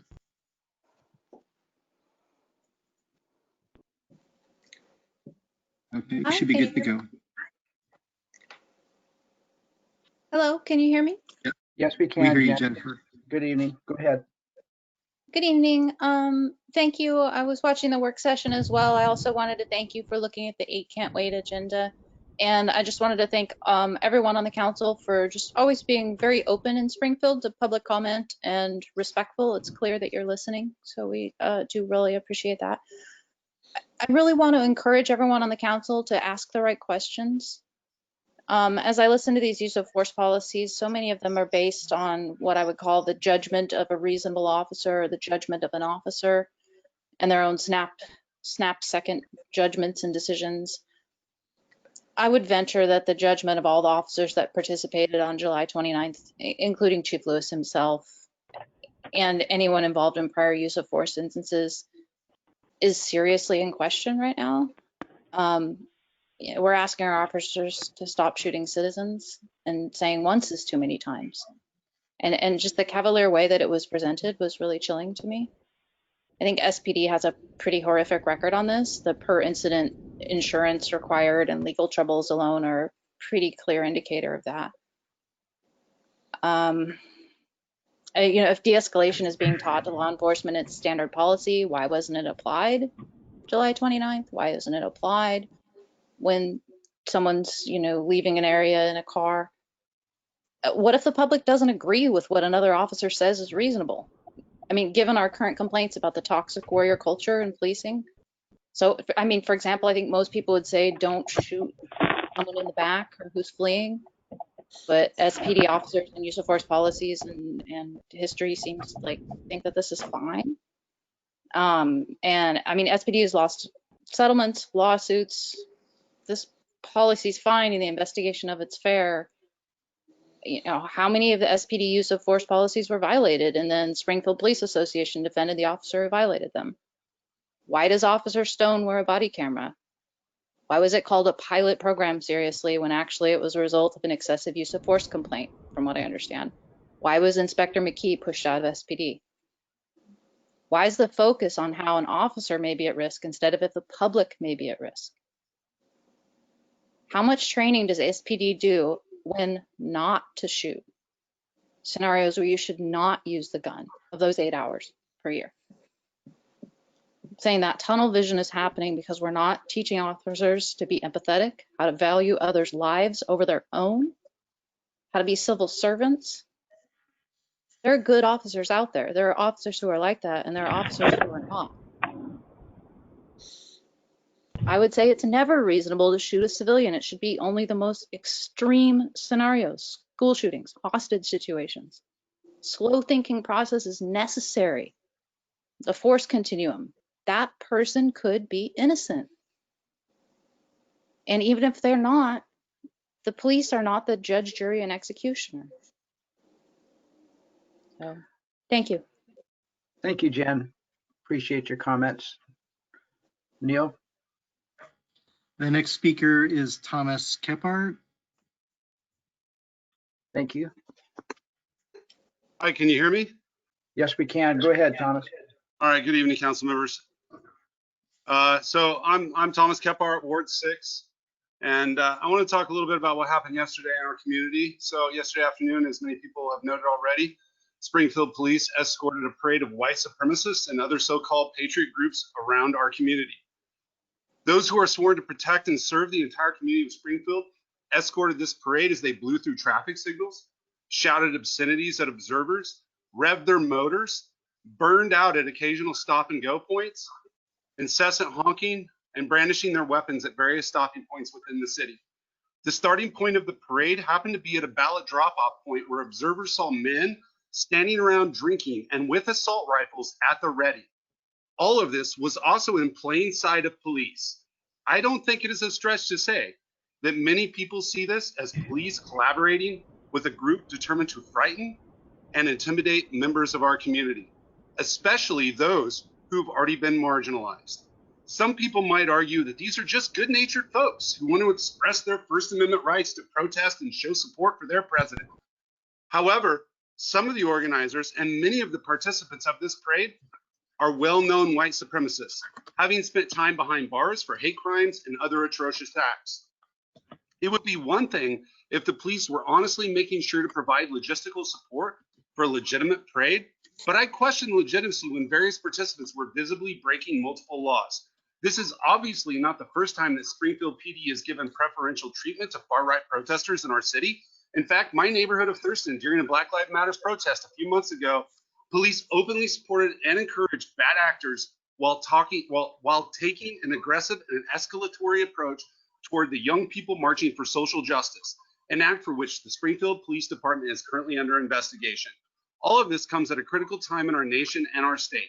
Militia Watch and other state and federal agencies have deemed Oregon a top 5 high-risk state, likely to experience electoral violence in the coming days. These groups have been specifically targeting suburban and mid-sized communities, and Springfield is no exception. Our city has been a hotbed for far-right recruiting and other activity for many years, and an increase in militias and militia activity has been steadily rising, especially since the murder of George Floyd and the outpouring support for Black Lives Matter. Granted, it is a tough time to be a good cop, and in many of the ranks welcome the support of Blue Lives Matter flags waving behind trucks, but the people who chant Black Lives Matter or defund the police are residents of this community, also worth equal protection. It is the sworn duty of these officers to protect the peace and promote law and order, but how can they when they clearly show sympathy and support for one side? At this point, the council needs to make clear that they will put pressure on the Springfield Police Department to remember that to be peace officers is to be nonpartisans, and their interest is for all law-abiding residents of this city. I guess you have to ask yourselves, what kind of community do you want to be? Are we a city that endorses hate and violence, or one that bravely stands up to the callous nature of our times to promote safe and a welcoming city? I hope it's the latter. Thank you. Thank you, Mr. Kephart. I ran out of time. I didn't have.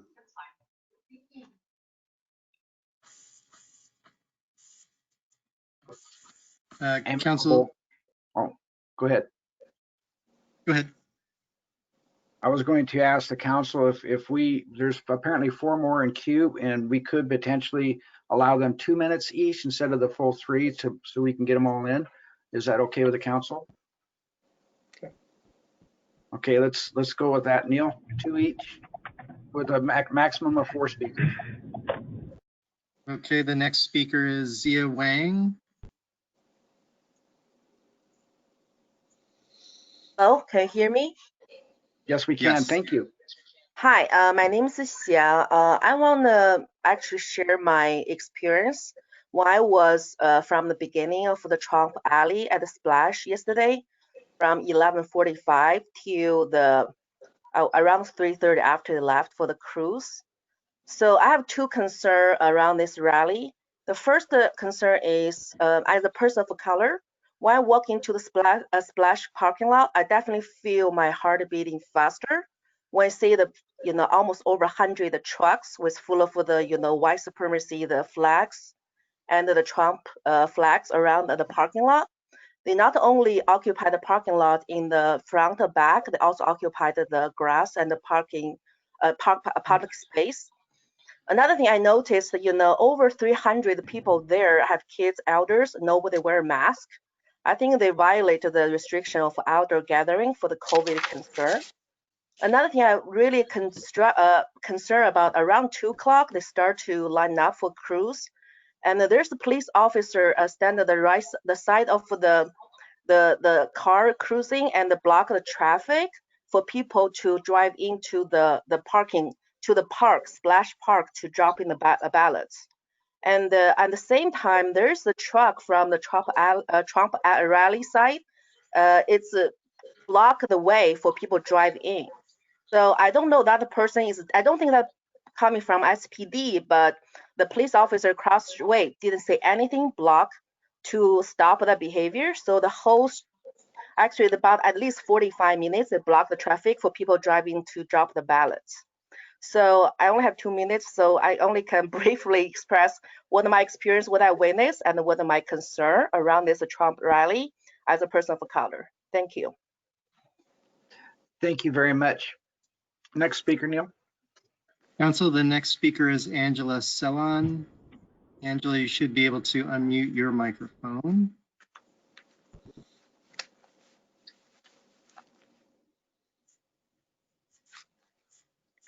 Good evening, council members. Can you hear me? I can. Yes, we can. My name is Angela Sellon, and I'm a resident in Springfield. And I have an idea I was hoping might help this situation.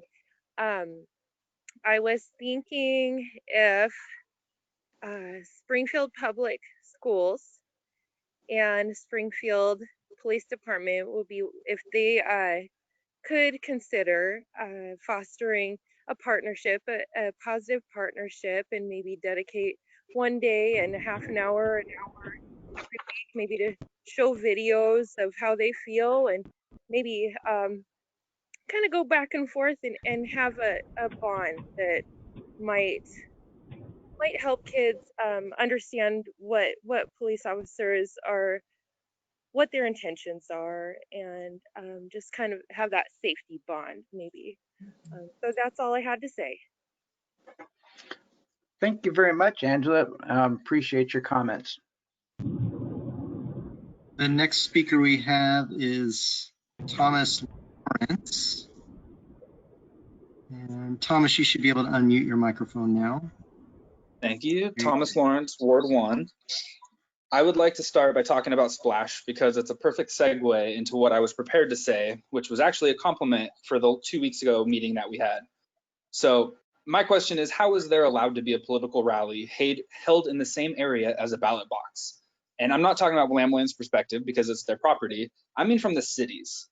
Per the event creator's own statement on the Facebook page, they had a permit from the city as well as police escort for the cruise that followed directly afterwards. There's no plausible deniability that police were not aware of the entire event. At best, this is a lack of a policy that keeps that from happening. At worst, this is the same double standard that we continue to bring up every single time about the response for certain people protesting. To that end, I want to thank the council for the response after the audience speaking last time, because I feel like there was a very obvious change of your ability to respond back to us. I heard something different, and so I do thank you for that. Now, I also spoke last time at the very beginning, and I would like to clarify what I had said about wanting more accountability, wanting to see things get done. I understand that we have a bureaucracy, and I don't want to renegade Wild West any more than anybody else does. But what I am asking for each of you individually is, I want to hear you use your voice elsewhere. Where is your voice on Facebook, social media, at the protests and rallies that are happening all around?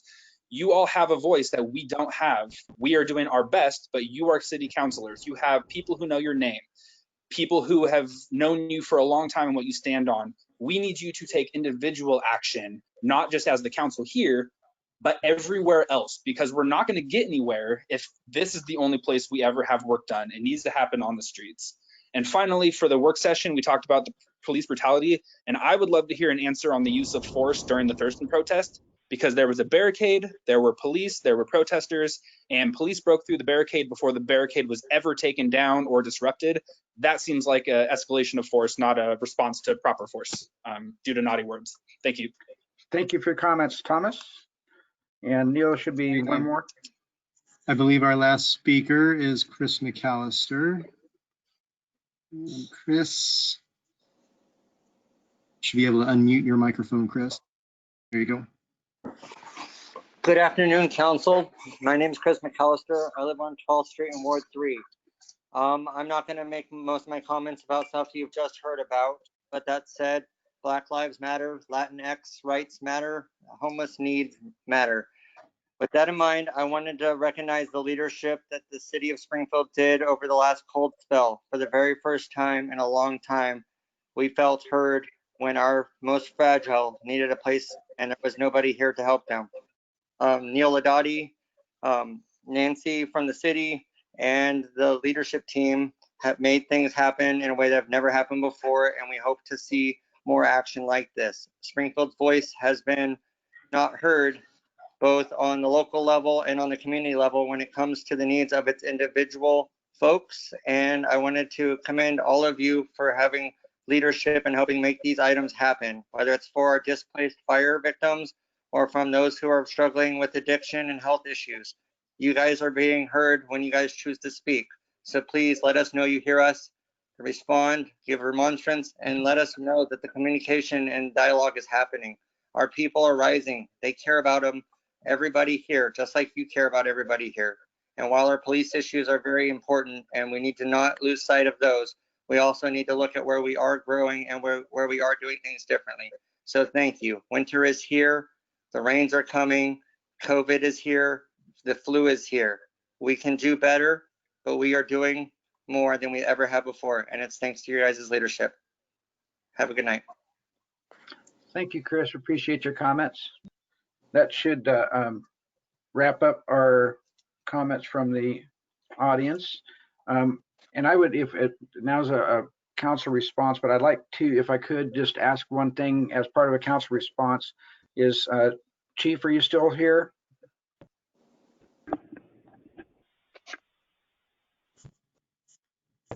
Yes, I am. Can you hear me? Yes, I would like to, if you would please respond back to what the Springfield Police plans are in regards to the security, election security, please.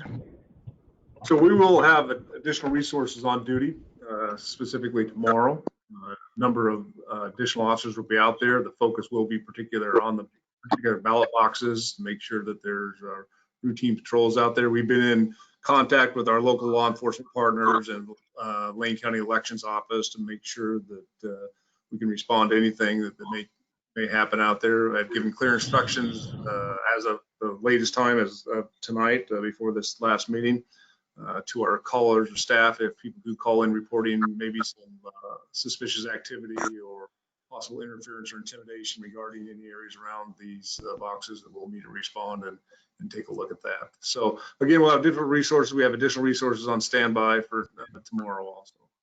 Is that what you need, Council Commissioner? Yes, thank you. I think many folks that are signed on here listening to that would like to have heard that. And I have Councillor Steer followed by Councillor Moore.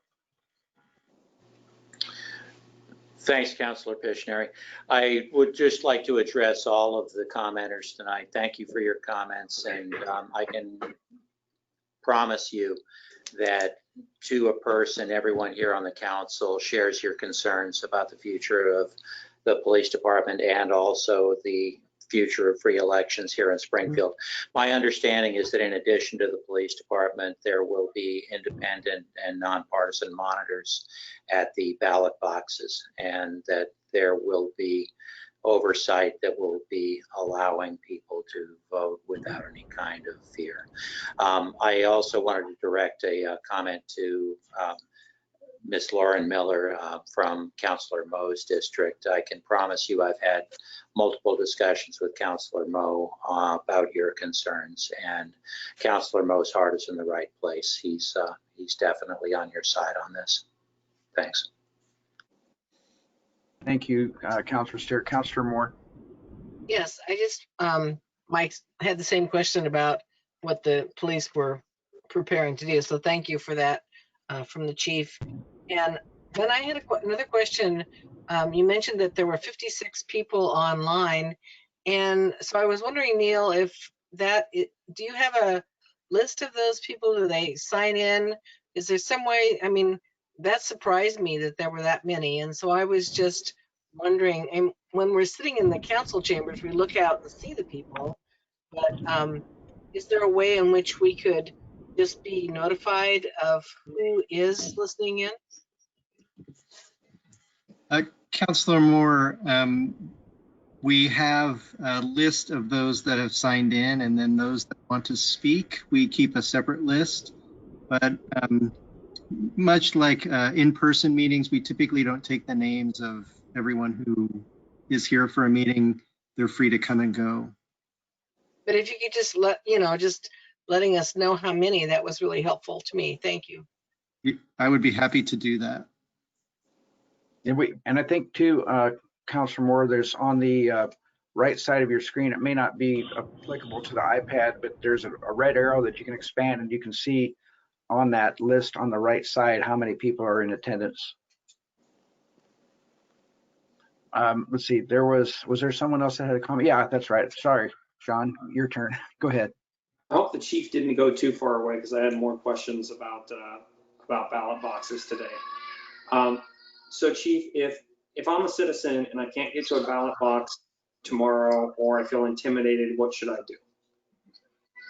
Well, if you can't get to a particular ballot box, there are, first call us, obviously, if somebody's blocking your access, because that's illegal.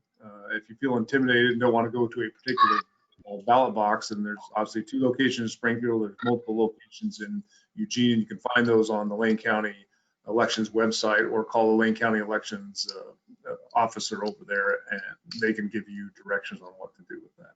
So I think there's roughly, and I'm probably not exactly right here, roughly 16 drop boxes in the Eugene Springfield area.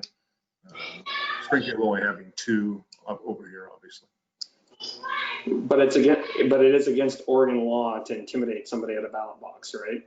Yeah, it is, but it's not against Oregon law to people to be standing in the vicinity of a ballot box, even if they're waving a flag for either side. I just want people to be clear of that.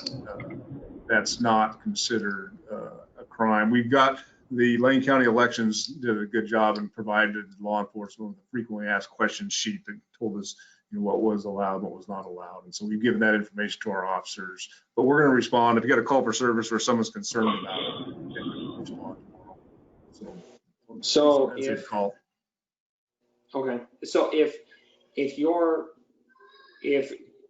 you're Springfield PD working tomorrow, your position is like we're monitoring ballot boxes, right? We're following up on everything and anybody that's potentially breaking the law, and we are protecting people's right to vote. Is that fair?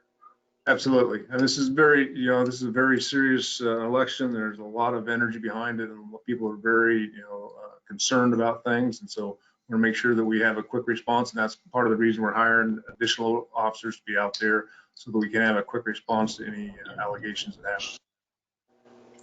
And the position of the PD is they are nonpartisan in this whole thing. They want people to vote. They want them to do it safely. Absolutely. Yeah, we are there to make sure that everybody is safe, and we do not take any particular stance on any political situation. So in some of the responses, some of the public comment, people were describing having PD observing people blocking access to the park. That's the first time I've heard that in all the emails that have sort of been going around. Do we know if that's true? Is that something that you're looking at? That's the first time I've heard that particular allegation.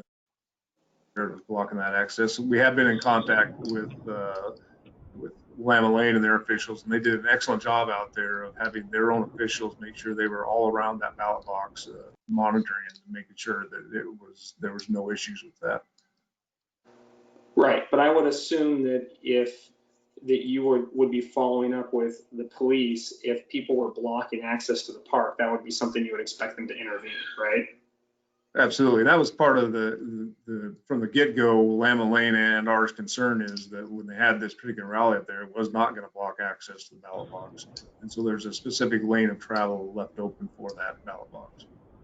Right, but the reason I want you to follow up is it's clear from, there's sort of government communications today saying, hey, what happened? And then you saw citizen communications today saying that literally we were watching it happen and we didn't do anything. And that's a lot more concerning to me. Yeah, I'd be happy to follow it up with our officers that were out there. Yeah, I'd appreciate it. All right, thank you. Okay, thank you, Chief. Moving on to the next item. I have some comments to make, but I'm going to wait till business from the council. So those that did the public comments, please stick around because I'll be answering some of the questions. Thank you. Okay. Next item, Neil. Okay, the next item is an ordinance request for a Metro Plan diagram amendment for 36.57 acres of property, removal of nodal designation for 81.37 acres of property, and zone change for 45.63 acres of property located at the northwest corner of Marcola Road and 28th Street. Ordinance number 1, an ordinance amending the Eugene Springfield Metropolitan Area General Plan, or the Metro Plan diagram, by redesignating approximately 36.5 of land from commercial C to medium density residential MDR, concurrently amending the Metro Plan diagram by removing the nodal designation from 81.37 acres of land, concurrently amending the Springfield zoning map by rezoning approximately 36.57 acres of land from mixed-use commercial MUC to 20.74 acres of MDR and 15.83 acres of public lands and open space, TLO. Concurrently amending the Springfield zoning map by rezoning approximately 9.06 acres of land from MUC to community commercial, CC, adopting a severability clause and providing an effective date. Andy Limburn is here for the staff report. Yes, Thank you, good Neil. evening, Go ahead, councilors. Hope you can hear me fine. Yes, we can. Great. I just wanted to supplement staff's presentation at the public hearing last meeting with just a advice that the Planning Commission draft minutes from September 22nd have been added to your packet. They are not the adopted minutes, but they do provide a very thorough representation of the discussion that occurred at that meeting. And further to that, staff summary, my summary of the Planning Commission discussion, I don't want to give short shrift to their discussions and deliberations because there was some contemplation of the impacts of the nodal development area being removed, changes to the zoning and how that may affect the overall tax base for the community and that sort of thing. So that is outlined in the minutes and also in the staff report here. So I just wanted to make councilors aware of that there's some additional information about the Planning Commission's deliberations on this matter. So if you have any questions, I'd be happy to answer. Thank you, Andy. Does anyone on council have questions for Mr. Limburg?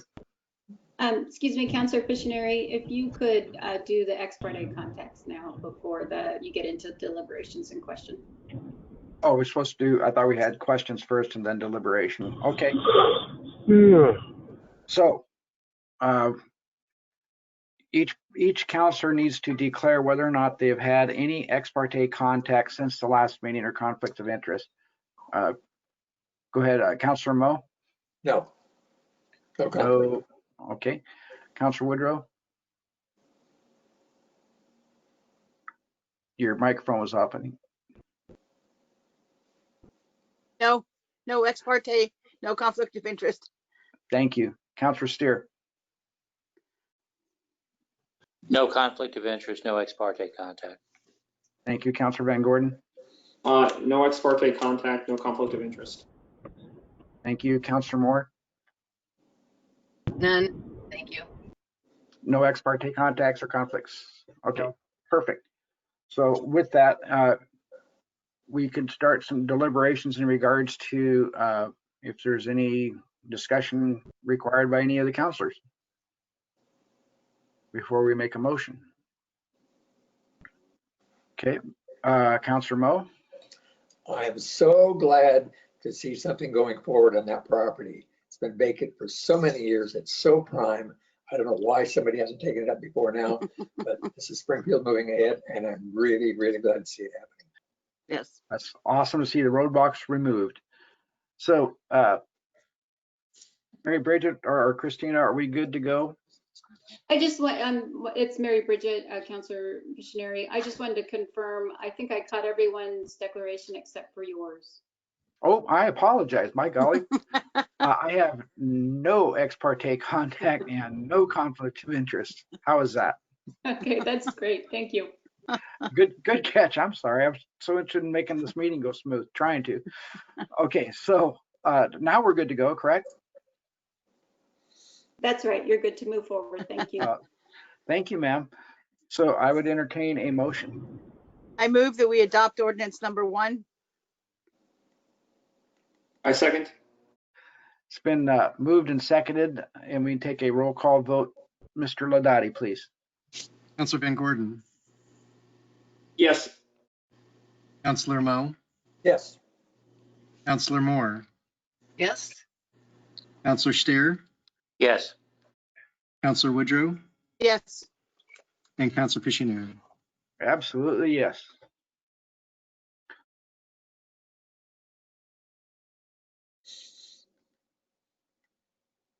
Next item is business from the City Council. And I think we have a placeholder for Counselor Moe. Yes. You ready for me? Yes, sir. Okay.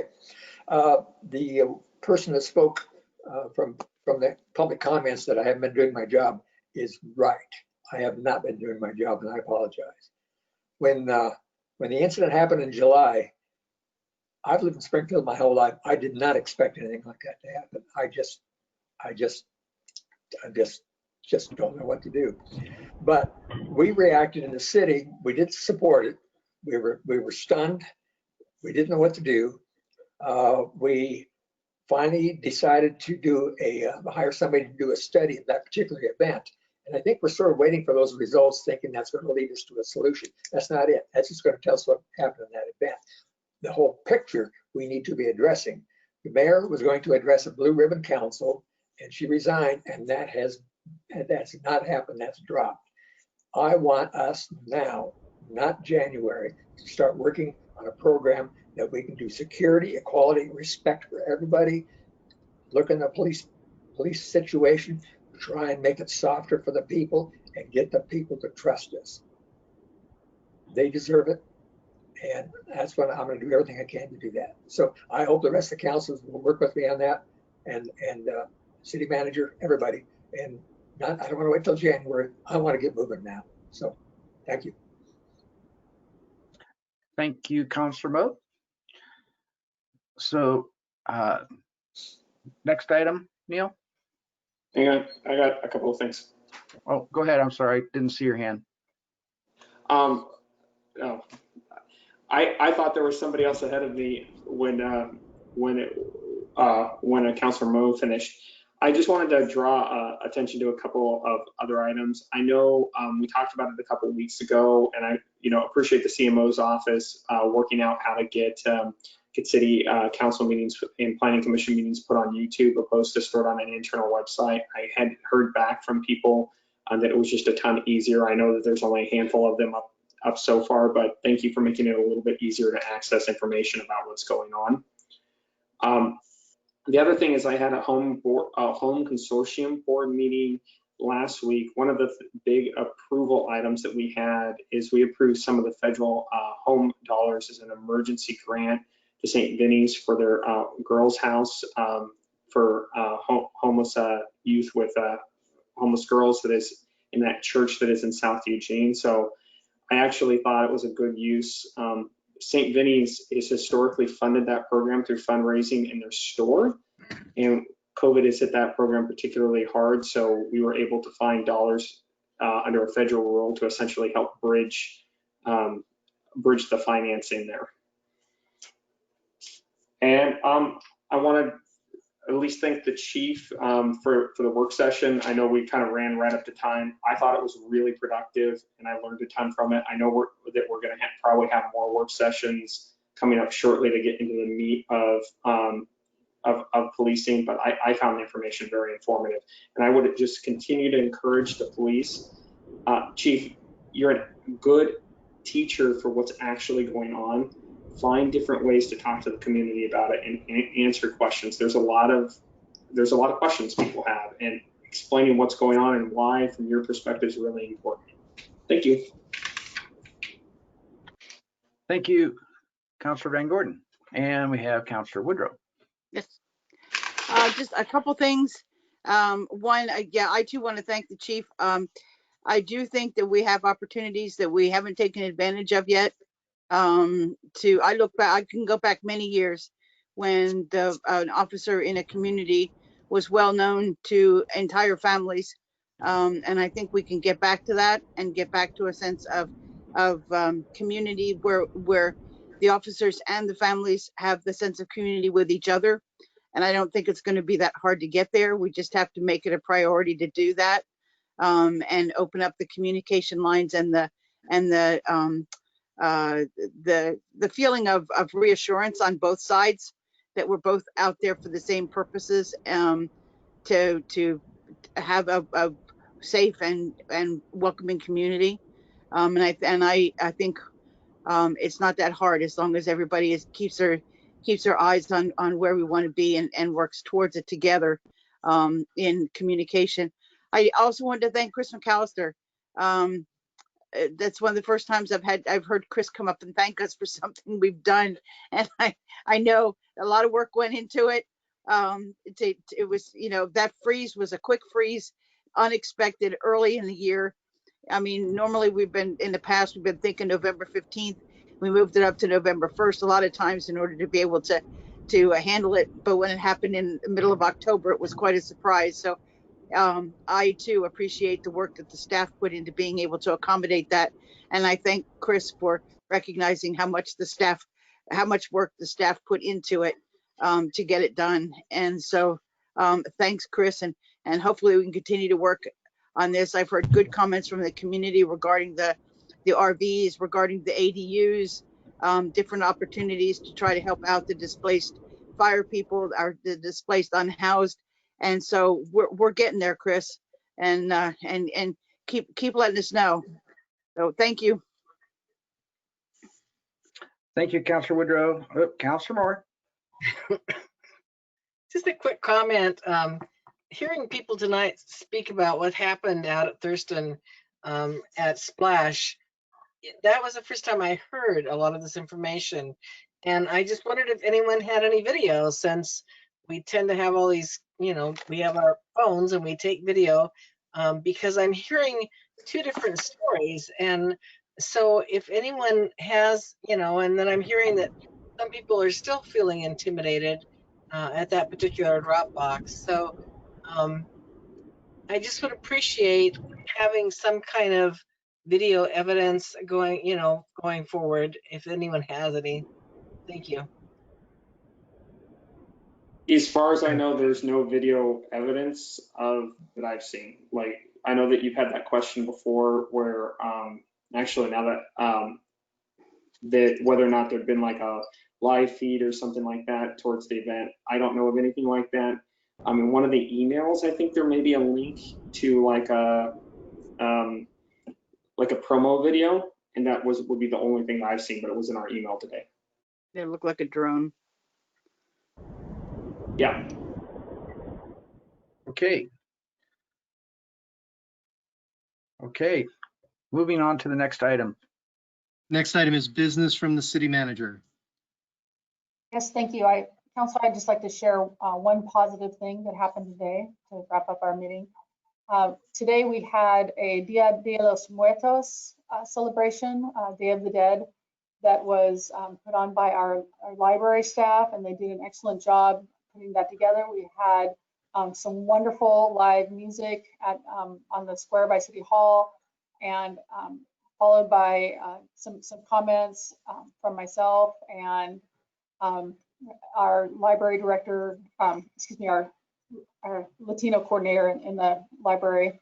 And then there was a processional that went through the city looking at different businesses that had displays celebrating the holiday. So it was a great cultural experience.